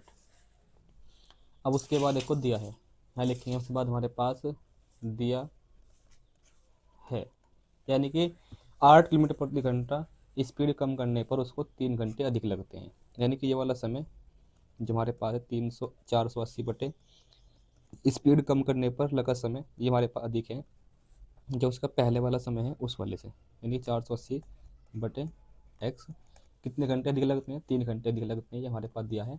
स्पीड कम करने पर लगा समय जो उसकी पहली स्पीड थी उस समय से 3 घंटे अधिक लगते हैं, हमारे पास दिया है। तो बस हमें यहाँ पे x का मान निकालना है, वही हमारे पास आ जाएगी रेलगाड़ी की चाल। तो देखते हैं कैसे निकलेगा x का आंसर। तो यहाँ पे जो है 480, यहाँ पर लेंगे हम एलसीएम आएगा इसका x माइनस 8 और x की गुना कर देंगे 480 में, यहाँ पर आएगा 480 x, फिर 8 x माइनस 8 की गुना कर देंगे 480 में, तो यहाँ पर आएगा 880 ब्रैकेट x माइनस 8 बराबर कितना है 3 के।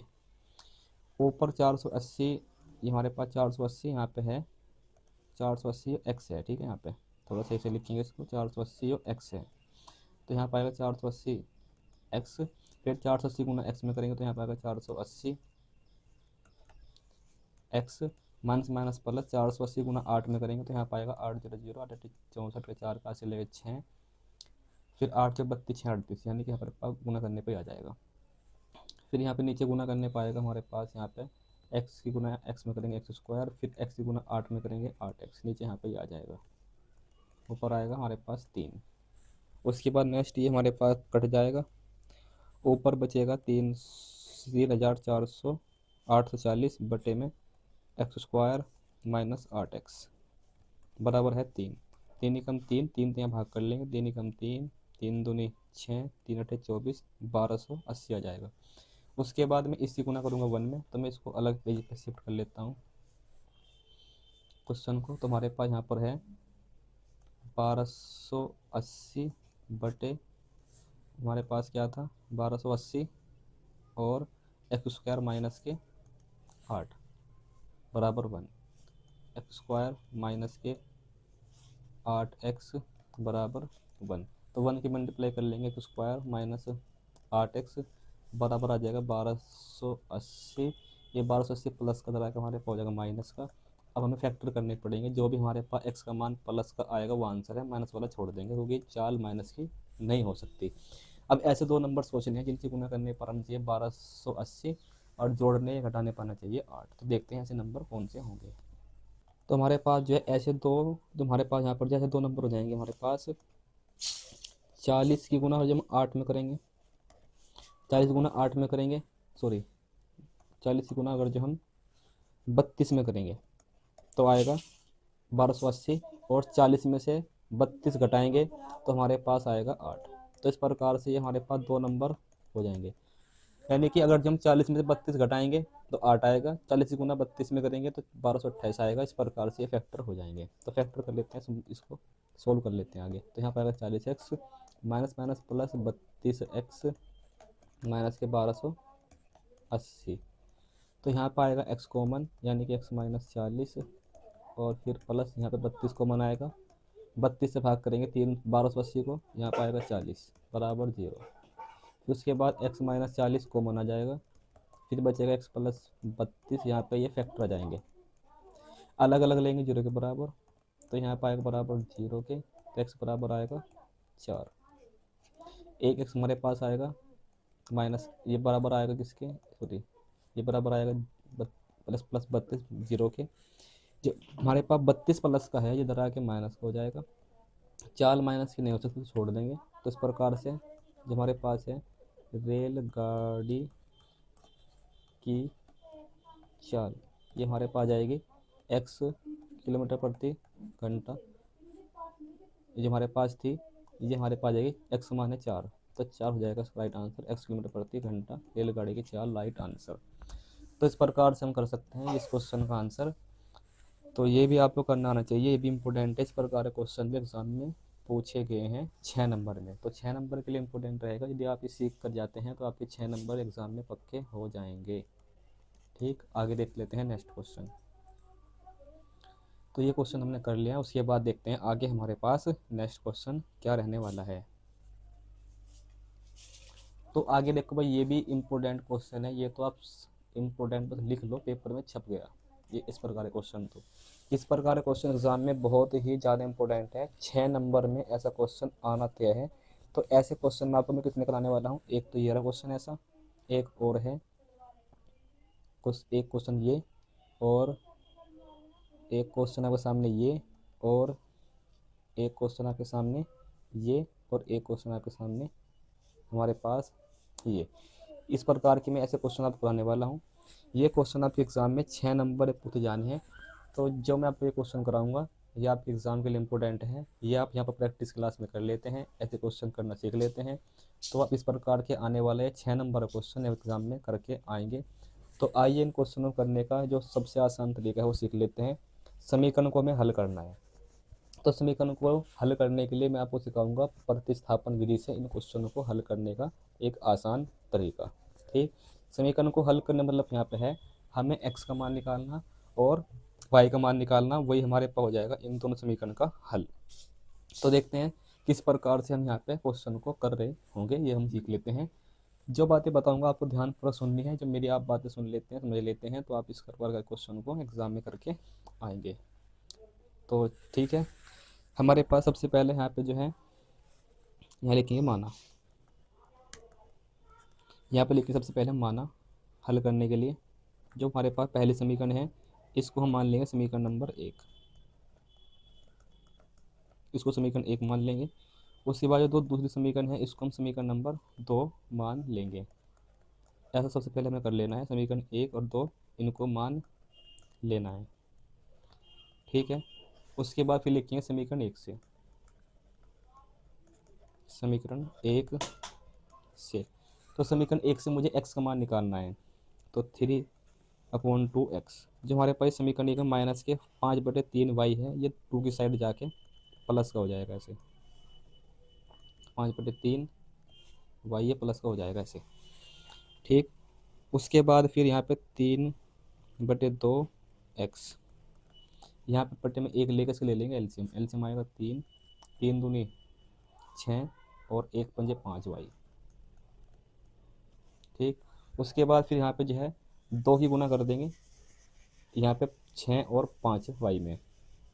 तो यहाँ पे जो 3x है ये बराबर आ जाएगा, 2 की गुना 6 में होगी, 2 6 12, 2 की गुना 5 में होगी, 5 दूनी 10, क्योंकि बटे में है तो गुना होगी इसकी ऐसे ऊपर, और बटे 3। ये बटे में 3 है, ये 3 यहाँ से उठ के इसके बटे में यहाँ आ जाएगा 3 बटे में। तो यहाँ पर जो हमारे पास है इस क्वेश्चन में x की वैल्यू ये हमारे पास आ जाएगी 12 + 10y बटे, यहाँ पे 3 है, ये बटे में आएगा 3 की गुना में जाएगा 3 3 9। तो ये हो जाएगी x की वैल्यू, समीकरण इसको 3 मान लेंगे। यहाँ तक करने के बाद हमें क्या करना है, x का मान समीकरण कहाँ पर रखना है, समीकरण रखना है 2 में। और समीकरण 2 में यहाँ पे x नहीं है, यहाँ पे x 3 है। ठीक, तो हमें जहाँ पे जो हमारे पास x का मान आया समीकरण 3, ये मान हमारे पास समीकरण 2 में रख देना है। तो लिख भी देंगे x का मान समीकरण 2 में रखने पर, x का मान समीकरण 2 में रखने पर। जो आप ये क्वेश्चन सीख रहे हैं 6 नंबर का है, एग्जाम में पूछे जाना है ऐसा क्वेश्चन, तो इसको ध्यान से सुनते रहिए, समझते रहिए। इसको आप स्किप नहीं कर सकते, छोड़ नहीं सकते, क्योंकि ऐसा क्वेश्चन 6 नंबर का जरूर पूछ जाना है। आपको ये क्वेश्चन समझना है, सीखना है। इसीलिए मैंने इस प्रकार के क्वेश्चन को सिखाने के लिए आपको 4 क्वेश्चन लिए हैं, जिससे कि आप ये क्वेश्चन करना सीख जाओ। ठीक, आगे क्वेश्चन और हैं, उनको भी हम सीखेंगे, पहले से सीख लेते हैं। तो मैंने बताया x का मान जो हमारे पास ये आया समीकरण 3, ये समीकरण 2 में रखने पर, तो यहाँ पर रख देंगे x का मान जो हमारे पास है 12 + 10y। जब यहाँ बटे में 3 है तो ये 3 सेम आएगा। अब इसके बटे में 9 है, तो ये 9 हमारे पास इसी गुना में आ जाएगा यहाँ पे ऐसे। फिर प्लस y बटे 3 बराबर हमारे पास है 13/6। अब 9 तिया 27, 27 और 3 का एलसीएम, यानी 27 और 9 तिया 27, 27 और 3 का एलसीएम आएगा हमारे पास यहाँ पे 27। उसके बाद ऊपर हमारे पास सेम लिखा जाएगा। अब देखो 9 से 27, 9 बार 3 से जो हमारे पास 3 है, 3 27 जो हमारे पास एलसीएम आया, इससे 9 बार कटेगा, तो 9 की मल्टीप्लाई y में होगी, 9 एकम 9y बराबर हमारे पास 13/6। ऊपर यदि हम सोल्व करते हैं तो 12 + 9 और 10, ये हो जाएगा 19y। उसके बाद बटे हमारे पास देखो यहाँ पर ध्यान देंगे, 3 दूनी 6 और 3 दम 27। तो इस 9 की गुना 13 में कर देंगे। चलिए एक बार लिख लो, बाद में करते हैं। यहाँ पर बचता है 9, यहाँ बचेगा 13/2। तो यहाँ क्रॉस मल्टीप्लाई कर लेते हैं ऐसे। तो 2 की गुना हमारे पास होगी 12 में, तो 24 आएगा। फिर 19 दूनी हो जाएगा 38 y। फिर 9 की गुना करेंगे 13 में, तो 13 निम्मा 117। फिर एक 24 इधर घटा देंगे, 24 यहाँ पे घटा देंगे, 117 माइनस 24। तो इस प्रकार से 38y बराबर हमारे पास आ जाएगा। घटाने के बाद यहाँ पे 3 और ये 19, 93 आ जाएगा, 93। फिर ये 38 जो हमारे पास है, 93 को भाग कर देंगे, तो 93 को 38 से भाग करेंगे, तो ये हमारे पास जो है y की वैल्यू आ जाएगी हमारे पास। ठीक, अब पूरा हल तब होगा जब x का मान भी निकल जाएगा। अब ये हम y का मान कहाँ रखेंगे, समीकरण नंबर 3 में रखेंगे तब जाके हमारे पास जो है x का मान निकलेगा। तो आगे हम ये क्वेश्चन कर लेते हैं नेक्स्ट पेज पर। तो यहाँ लिख देंगे y का मान समीकरण 3 में रखने पर y का मान समीकरण 3 में रखने पर, तो ये हमारे पास y का मान है, ये हमारे पास जो समीकरण नंबर ये हमारे पास है, ये वाली यहाँ पर रख देंगे y का मान, जो हमारे पास कितना है 93/38। तो रखते हैं इसको मान को, तो हमारे पास x का मान आ जाएगा 12/9, और फिर उसके बाद यहाँ पे जो है y का मान आएगा 10 ही गुना में, 10 ही गुना में, ठीक है। यहाँ पे ये वाला 10 ही गुना में आएगा y का मान 93/38। तो 10 गुना लिखा जाएगा यहाँ पे, 10 गुना 93/38। तो हम इस x का मान को सोल्व करते हैं, क्या आएगा देखते हैं। यहाँ पर 9, फिर यहाँ 12 प्लस 93 गुना 10 में करेंगे तो हमारे पास आएगा 93/38। इसके बटे में 1 लेके हमारे पास जो एलसीएम आएगा वो आएगा 38, यह आएगा 38 एलसीएम। 38 गुना करेंगे 12 में, तो 12 गुना 38 प्लस के 300 तो 930 और बटे में 9। उसके बाद जो 38 है उसकी गुना हो जाएगी 9 में, और 12 गुना करते हैं 34 में, कितना आएगा 12 चौक 48 का 8 का हासिल लगे 4, 12 36, 36 और 4 40,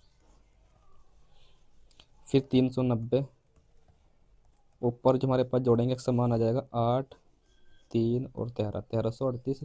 नीचे गुना कर लेते हैं 9 की, 9 8 72, 2 का हासिल लेके 7, 9 27, 27 और 7 हमारे पास 34। इस प्रकार से ये x का मान आ जाएगा। तो हमारा जो हल आएगा, हल पहले x का मान आएगा, हल 338 हमारे पास जो है 342, और y का मान हमारे पास आया था 93/38। तो ये हमारे पास हो जाएंगे समीकरण के हल। x का मान 1338/342 और y का मान 93/38, ये हमारे पास हो जाएंगे इस समीकरण के हल। तो भाई ये 6 नंबर क्वेश्चन है, इतना ही करना है तुम्हें, तभी जाके ये क्वेश्चन तो जो है आपको 6 नंबर मिलेंगे। x और y का मान निकालना होता है। तो मैं इस प्रकार के क्वेश्चन और कर देता हूँ जिससे कि आपको प्रैक्टिस हो जाए इन क्वेश्चनों करने की। तो आगे हमारे पास जो है क्वेश्चन नंबर है 7। तो देखो क्वेश्चन नंबर 7, इसको मैं हल करना है।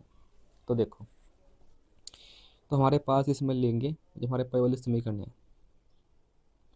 तो हल करने के लिए हमारे पास जो समीकरण है 2x और प्लस के 0.3y बराबर हमारे पास है 3, हमारे पास 1.3। देखो यहाँ पर जब मैं पॉइंट हटाऊँ तो बटे में हमारे पास 10 आएगा, यही पॉइंट बटेंगे बटे में 10 आएगा, हटाएंगे पॉइंट बटे में 10 आएगा। यहाँ पे एलसीएम लेंगे तो 2x प्लस के 3y बटे 10 बराबर आएगा 13/10, 10 से 10 कट जाएगा। तो इस प्रकार से 2x प्लस के 3y बराबर 13, ये समीकरण 1 हो जाएगी। उसी प्रकार लिखेंगे, इसी प्रकार जो हमारे पास सेकंड समीकरण है 0.4x माइनस के 0.5y बराबर माइनस के 0.7। तो यहाँ भी हम पॉइंट हटाएंगे बटे में 10 आएगा, हटाएंगे पॉइंट बटे में 10, हटाएंगे पॉइंट बटे में 10, तो ये आएगा 4x माइनस 5y, और जो बटे में 10 का देगा एलसीएम बराबर माइनस के 7/10, 10 से 10 कट जाएगा। तो हमारे पास एक समीकरण बन जाएगी यहाँ पे 4x माइनस 5y बराबर हमारे पास यहाँ पे माइनस के 7, ये समीकरण 2 बन जाएगी। तो समीकरण 1 और 2 बन चुकी है। इन समीकरण को हमें जो है सोल्व करके x और y का आंसर निकालना है। तो देखते हैं, सबसे पहले लिखेंगे यहाँ पे समीकरण 1 से, सबसे पहले लिखा जाएगा समीकरण 1 से। तो समीकरण 1 से हमारे पास 2x को यहीं पर रखते हैं, जो 3y है प्लस का ये 13 के पास जाके माइनस का हो जाएगा। उसके बाद x का जो आंसर है हमारे पास x का मान आ जाएगा 2 से भाग कर देंगे इसमें, तो x का मान आ जाएगा 13 माइनस 3y बटे 2, समीकरण नंबर इसको 3 मान लेते हैं। उसके बाद x का मान समीकरण 2 में रखने पर क्या लिखेंगे, x का मान समीकरण 2 में रखने पर, तो जहाँ पे हमारे पास x है वहाँ पाएगा क्या, x का मान जो हमारे पास है 13/3y और बटे में 2, तो यहाँ पे x समीकरण 2 में यहाँ पे x का मान रख दिया। फिर माइनस के 5y बराबर किसके हैं, माइनस के 7 के। अब देखो 2 दूनी 4 कट जाएगा, फिर 2 से मल्टीप्लाई करते हैं 13 में, 13 दूनी 26, फिर 2 से गुना करते हैं 3 में, तो हमारे पास आएगा 3 दूनी 6y और 5y पहले से ही है बराबर 7। अब देखो 26 सेम 9 और 6 कितना हो जाएगा 11y बराबर -7y। आगे देखो इधर माइनस का 7 26 के पास जाएगा प्लस का हो जाएगा, और ये 11 हमारे पास जाएगा राइट हैंड साइड, तो ये हो जाएगा प्लस का। यहाँ पे जोड़ने के बाद आएगा 33 बराबर 11y और 11 हो जाएगा 33, तो y बराबर आएगा हमारे पास 3, y बराबर हमारे पास आएगा 3। अब y का आंसर तो आ गया, अब निकालते हैं x का मान। तो y का मान समीकरण 3 में रखने पर y का मान समीकरण कहाँ पर रखेंगे 3, समीकरण 3 में रखने पर, तो ये हमारे पास निकालते हैं x का मान। तो 13 माइनस 3 गुना y का मान आएगा 3 और बटे में हमारे पास आएगा 2। तो इस प्रकार से जो x का मान आएगा हमारे पास आएगा 13 माइनस 3 तिया 9/2, घटाएंगे तो 4, 2 से भाग करेंगे तो x का मान आ जाएगा 2। तो ये हमारा हल आएगा, x का आंसर 2 और y का आंसर हमारे पास आया 3, तो ये हो जाएगा समीकरण का हल, इस क्वेश्चन का राइट आंसर। तो इतना सब कुछ आपको करके आना है, तभी आपको 6 नंबर पेपर में मिलेंगे इस क्वेश्चन के। आगे देखते हैं नेक्स्ट, आगे और भी इस टाइप के क्वेश्चन देख लेते हैं, उनको भी समझ में आ जाने चाहिए, ऐसा मेरा प्रयास है जिससे कि आपको कोई क्वेश्चन एग्जाम में ना छूटे। ठीक, तो भाई ये क्वेश्चन हमारे पास है, थोड़ा सिंपल सा क्वेश्चन है, इसलिए देख लेते हैं। तो उसका हल देखते हैं। सबसे पहले मैंने बताया था, माना समीकरण मान लेंगे 1 और 2, माना जो हमारे पास है ये पहली समीकरण को मान लेते हैं फर्स्ट, और सेकंड समीकरण को मान लेते हैं, ये हमारे पास फर्स्ट समीकरण है, और ये जो हमारे पास है दूसरी वाली ये हमारे पास है सेकंड समीकरण। फिर उसके बाद लिखेंगे समीकरण 1 से, तो 3x सेम लिखेंगे, जो हमारे पास ये माइनस के 5y है, माइनस के 4 है, ये भेज देंगे राइट हैंड साइड, ये हो जाएंगे प्लस के इधर जाके, ये हो जाएंगे प्लस के इधर जाके। x का मान निकल लेंगे तो हम 3 से भाग कर देंगे, ये हमारे पास आएगा x का मान। फिर लिखेंगे ये समीकरण नंबर 3 मान लेंगे, फिर लिखेंगे x का मान समीकरण 2 में रखने पर, x का मान समीकरण 2 में रखने पर, तो यहाँ पर रख देंगे समीकरण 2 में x का मान। तो देखते हैं आगे सोल्व कैसे करना है। तो 9 इंटू एक्स का मान हमारे पास है 5y + 4/3 बराबर 2y + 7। 3 से भाग करेंगे, 3 दिया 9, फिर 3 से गुना करेंगे, 3 × 5 = 15y, फिर 3 × 12 बराबर 2y + 7। उसके बाद हम क्या कर सकते हैं, इसमें 2 को धर ले आएंगे 15 के पास में, घटा लेंगे 2y, ये 5, ये जो हमारे पास 12 है 7 के पास जाके माइनस का हो जाएगा, यहाँ घटाएंगे तो 13y बचेगा, यहाँ घटा के आएगा -5, फिर y का आंसर आ जाएगा -5/13, ये y का आंसर आ गया।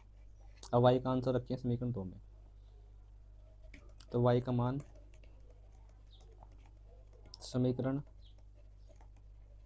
3 में, समीकरण 3 में रखने पर तो y का मान समीकरण नंबर 3 में रखने पर हमारे पास x का मान निकलेगा, देखते हैं क्या आएगा। 5 गुना -5/13, ये हमारे पास y का मान है, और +4 बटे हमारे पास है 3। तो ऊपर एलसीएम लेंगे तो हमारे पास आएगा 13, यहाँ पर हो जाएगा 5 × 5 = 25, और 13 गुना करेंगे 4 में, 13 × 4 = 52 बटे हमारे पास 3। फिर 13 गुना 3 हो जाएगी नीचे, ऊपर 52 में से 25 घटाएंगे बचेगा 27, फिर 3 तो भाग कर लेंगे, 3 नम 27, तो वाई का एक्स का आंसर आ जाएगा 9/13। इस प्रकार से जो हमारे पास आएगा हल हल आ जाएगा एक्स का मान 9/13 और वाई का मान माइनस के 5/13 इस क्वेश्चन का राइट आंसर। इस प्रकार से क्वेश्चन करने आना चाहिए, इम्पोर्टेंट है, 6 नंबर में क्वेश्चन ये पूछे जा सकते हैं। आगे देखते हैं नेक्स्ट। तो ये नेक्स्ट हमारे पास थोड़ा सा अच्छा क्वेश्चन है, इसको देखते हैं किस प्रकार से करना है। इस क्वेश्चन को करने का जो आसान तरीका है वो मैं आपको बताऊंगा, तो आपको मेरी बात ध्यान से सुननी है। थोड़ा सा लॉन्ग क्वेश्चन हो जाएगा, थोड़ा सा बड़ा होगा क्वेश्चन ये, मगर कोई बात नहीं, इम्पोर्टेंट है, हम सीखेंगे क्योंकि एग्ज़ाम के लिए इम्पोर्टेंट है। 6 नंबर आपको मिल सकते हैं इस क्वेश्चन को करने के। तो जो इस क्वेश्चन को करने का आसान तरीका वो अब यहाँ पर आप सुनिए, मैं आपको बताता हूँ इस क्वेश्चन को कैसे करना है एग्ज़ाम में। तो बच्चे वाले हमारे पास जो क्वेश्चन है क्वेश्चन नंबर 9, इसको करने का देखते हैं आसान तरीका क्या रहने वाला है।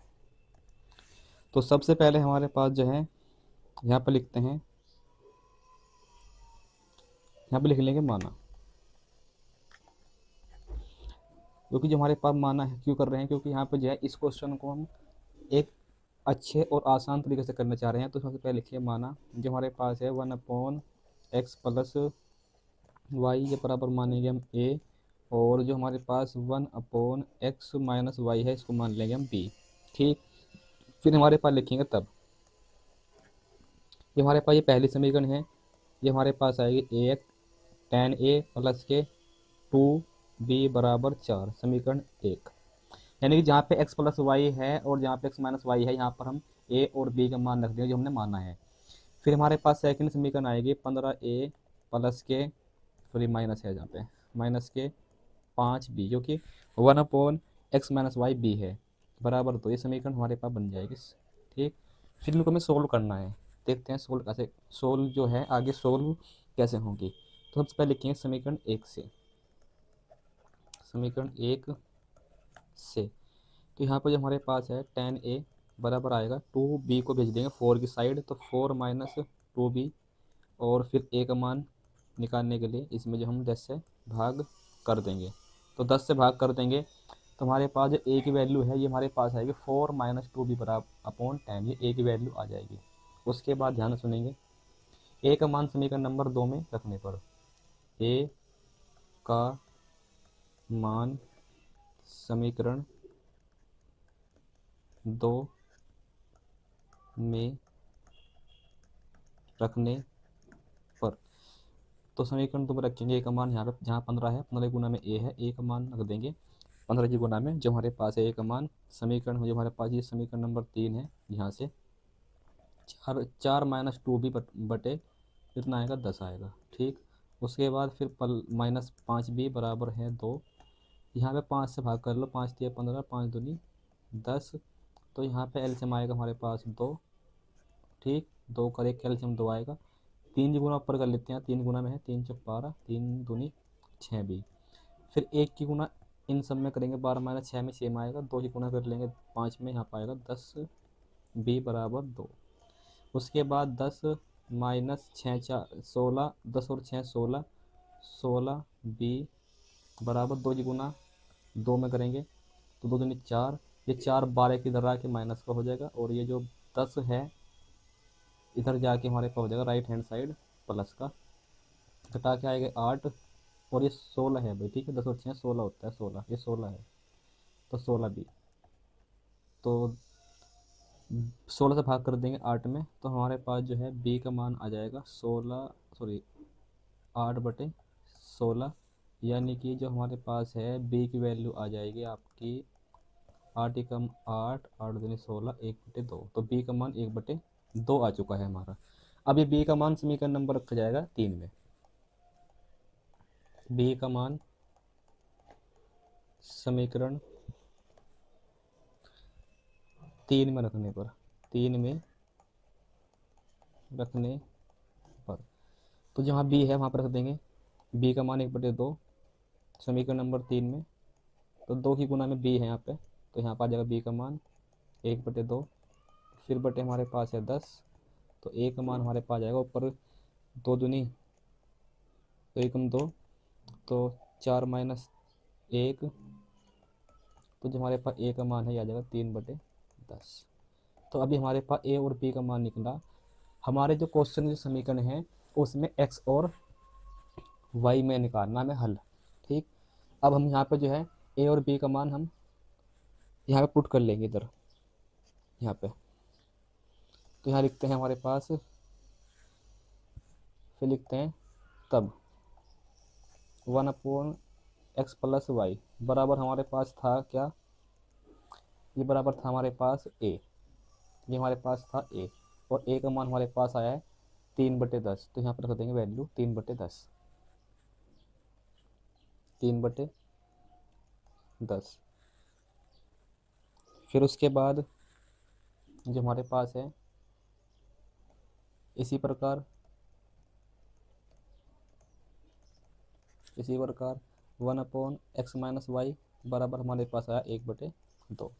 ठीक, ये हमें यहाँ पर रख लेना है जो हमने ए और बी मान रखे थे, x + 1/x + y और 1 - 1/x y के बराबर रख देंगे और बी के मान।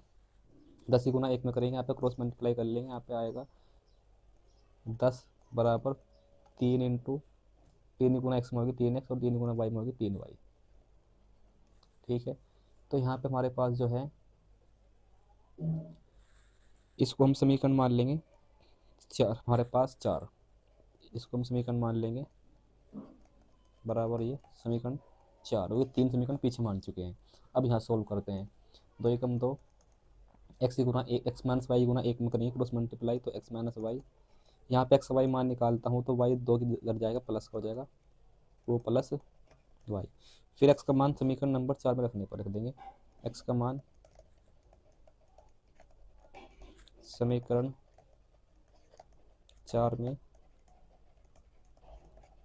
रखने पर, जैसे समीकरण नंबर 5 मान लो, x का मान समीकरण रखेंगे 4 में, तो यहाँ पर आ जाएगा 3 गुना 2 + y प्लस 3y बराबर 10, 3 दूनी 6, 3 एकम 3y प्लस के 3y बराबर 10। तो 3 और 3 6, 6 घटा देंगे 10 में से, तो यहाँ पे y का मान आ जाएगा, सॉरी 6 घटा देंगे उसमें से, घटा आ जाएगा y का मान 4, और जो 6 है इससे भाग कर देंगे 4 में, तो y का मान आ जाएगा हमारे पास 2 दूनी 4, 2 तिया 6 काट के ऐसे। अब जो y का मान है इसके बाद समीकरण y का मान जो हमारे पास है समीकरण 5 पर रखने पर, इतना बड़ा करना पड़ेगा, देखो मैंने बताया था थोड़ा बड़ा है तभी 6 नंबर मिलेंगे क्वेश्चन का सोल्यूशन करने में। तो y का मान समीकरण 5 पर रखने पर, y का मान समीकरण नंबर 5 में रखने पर, तो y का मान समीकरण नंबर 5 पर रखेंगे जो हमारे पास है 2/3। यहाँ लेंगे एलसीएम, एलसीएम देने पाएगा 3, फिर 3 दूनी 6, 2 1 दूनी 2, तो इस प्रकार से हमारा जो है x का आंसर आ जाएगा 8/3। तो जो हमारा हल होगा समीकरण का, x बराबर तो आएगा 8/3 और y बराबर आएगा 2/3। इस प्रकार से ये हमारा हल हो जाएगा राइट आंसर। तो इतना सब कुछ आपको करना पड़ेगा, देख लो तभी जाके तुम्हें 6 नंबर मिलेंगे। ये करना पड़ेगा और फिर ये करना पड़ेगा, तब जाके आपको 6 नंबर मिलेंगे। ठीक है, तो आपको ये समझ लेना है, ध्यान से समझ लेना है, ऐसा क्वेश्चन पेपर में जरूर आना है, तो इसलिए आपको ऐसे क्वेश्चन की प्रैक्टिस करके जानी है, तभी आप जो है इस प्रकार का क्वेश्चन जो पेपर हो जाएगा वो आप कर पाएंगे। 6 नंबर तभी मिलेंगे इतना करने के बाद ही, ठीक है नहीं, तो ये इंपॉर्टेंट क्वेश्चन है। तो आपके लिए मैंने क्वेश्चन ये हमारे पास है, इसको आपको अपने आप करके देखना है, जैसे मैंने पिछला क्वेश्चन नंबर 9 आपको कराया अभी, इसी प्रकार से आप ये क्वेश्चन करके देखेंगे, प्रैक्टिस करके देखेंगे, और इस क्वेश्चन का आंसर मुझे आप कमेंट में करके बता देंगे, फिर मैं चेक कर लूँगा कि आपका आंसर सही आया है या गलत आया है। ठीक, आगे देख लेते हैं नेक्स्ट। हमारे पास दो चर वाले जो रैखिक समीकरण थे, ये चैप्टर नंबर 3 हमारे पास 3 था। इस चैप्टर नंबर 3 का अब हम जो है ये लास्ट क्वेश्चन देखने वाले हैं। इसके बाद आपका चैप्टर नंबर 4 स्टार्ट होगा जो हमारे पास है दो घात समीकरण। तो आइए देखते हैं ये क्वेश्चन किस प्रकार से होगा। ये क्वेश्चन आपके एग्जाम के लिए इम्पोर्टेंट है। ऐसा क्वेश्चन ये आपके एग्जाम में 6 अंक का पूछा जा सकता है। तो देखते हैं कैसे करना है। तो हमारे पास क्वेश्चन है, 4 कुर्सियों तथा 7 मेजों का मूल्य 360 रुपये है तथा 6 कुर्सियों तथा 4 मेजों का मूल्य 520 रुपये है। तो एक कुर्सी एक मेज का अलग अलग मूल्य हमें ज्ञात करना है। तो इस क्वेश्चन को करने के लिए हम क्या करेंगे, पहले लिखेंगे माना। माना एक कुर्सी, एक हमारे पास जो कुर्सी है, एक कुर्सी का मूल्य x व एक मेज, एक मेज का मूल्य y रुपये है, ऐसा हमने मान लिया। फिर लिखेंगे तब 4 कुर्सी 4x प्लस 5 मेज 5y, इस प्रकार से इनका मूल्य हमारे पास 360, समीकरण नंबर 1। फिर लिखेंगे इसी प्रकार 10 6 कुर्सी और 10 मेज का मूल्य हमारे पास रखा है 520, समीकरण नंबर 2। ठीक है ना, ये हमारे पास दिया है इसमें।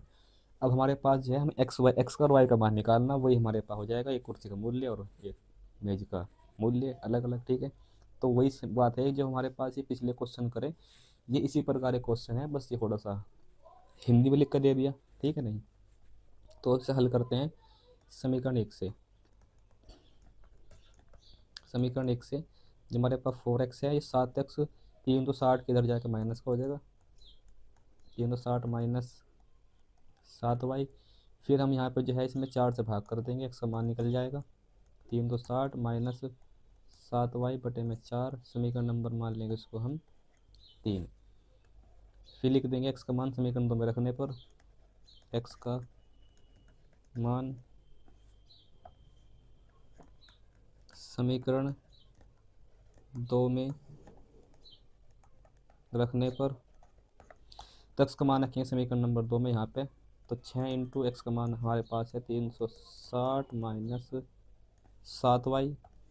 माइनस 7y और बटे में 4, फिर प्लस 10y बराबर है, समीकरण नंबर 2 हमारे पास बराबर है 520 के। तो यहाँ पे सोल्व करके एक्स का मान निकालते हैं, सोल्व कर लेते हैं इसको, 3 2 से काट लेंगे, 2 3 6, 2 3 4 बटे में एक मान के यहाँ पे एलसीएम आएगा 2, ऊपर 3 से गुना करते हैं, 36 दिया हमारे पास हो जाएगा 108, यानी कि 1080। फिर 3 से गुना करेंगे 7 या 21y, यहाँ पे 2 से गुना करेंगे 10 में, 10 दूनी 20y बराबर 520, 2 से गुना करेंगे 520 में, यहाँ पर आ जाएगा 1040, फिर ये 1080, ऊपर घटाएंगे तो माइनस के y, 1040 1080 के इधर आके माइनस का हो जाएगा, जो जगह माइनस का, और ये माइनस का y अगर राइट हैंड साइड में प्लस हो जाएगा। तो y का जो आंसर हमारे पास है घटा के आ जाएगा 40। तो y का मान हमारे पास 40 आ गया। अब ये y का मान समीकरण नंबर 3 में रख देंगे, यहाँ पे 7 की गुना में। तो ये लाइन आगे लिख लेते हैं, 16 आगे कर लेते हैं इसको, तो लिख देते हैं y का मान समीकरण 3 में रखने पर, y का मान समीकरण 3 में रखने पर, तो हमारे पास समीकरण हमारे पास ये रही 3, x बराबर 360 माइनस 7x बटे 4, x माइनस 360 माइनस 7 गुना y का मान हमारे पास कितना आया है 40 और बटे में 4, ये हमारे पास समीकरण नंबर 3। यहाँ पे हमने x का मान रख लिया, पूरी y का मान रख लिया। 7 से गुना करेंगे, इसमें गुना करने पाएगा 7 चौक 28, यानी 280 बटे में 4, घटा के हमारे पास बचेगा 80 बटे 4, 4 से भाग करेंगे तो 4 दूनी 4 से भाग करेंगे 20 आएगा। तो हमारे पास जो समीकरण का हल होगा, x बराबर 20 और y बराबर 40, यानी कि एक कुर्सी का मूल्य वह है 20 रुपये और एक मेज का जो हमारे पास मूल्य है वह है 40 रुपये। ये हमारा हो जाएगा राइट आंसर। ठीक, तो इस प्रकार से हमें ये क्वेश्चन लेकर आना चाहिए। हमने जो है चैप्टर 3 पूरे कर लिए हैं। अब हमारे पास जो है चैप्टर नंबर 4। तो हमने चैप्टर नंबर 1 कंप्लीट कर लिया, चैप्टर नंबर 2 कंप्लीट कर लिया, चैप्टर नंबर 3 थोड़ा सा मैंने ज़्यादा क्वेश्चन लिए क्योंकि यहाँ पे एग्जाम में ज़्यादा क्वेश्चन पूछे जाने के चांस है। लॉन्ग क्वेश्चन भी आपके इस चैप्टर से बन सकता है, जो मैंने करा दिया। अब हमारे पास है द्विघात समीकरण चैप्टर नंबर 4 आपका। और एक बात तो बता देता हूँ, सभी चैप्टर मैं कराऊंगा आज की इस क्लास में। जितने भी आपके चैप्टर हैं, फर्स्ट चैप्टर से लेकर लास्ट चैप्टर तक, जो भी जितने भी इंपॉर्टेंट क्वेश्चन है सारे आपका जो है रिवीजन इसी क्लास से हो जाएगा। यदि आप इस प्रकार से रिवीजन करके जाते हैं तो आपके एग्जाम में जितने भी क्वेश्चन पूछे जाएंगे उनको आप बिल्कुल सही तरीके से करके आएंगे, ये मेरा आपसे वादा है। तो जैसे हमने क्वेश्चन नंबर 3 करें, पहले क्वेश्चन देखिए MCQ, फिर शॉर्ट क्वेश्चन, लॉन्ग क्वेश्चन। इसी प्रकार से चैप्टर नंबर 4 भी हम करेंगे। पहले MCQ क्वेश्चन देखेंगे और फिर शॉर्ट क्वेश्चन, लॉन्ग क्वेश्चन। यानी कि ये क्लास एकमात्र ऐसी क्लास है जिसमें आपके MCQ, short question, long question सारे चैप्टर एक बार हो जाएंगे। बस आपको क्लास को कंप्लीट देखना है।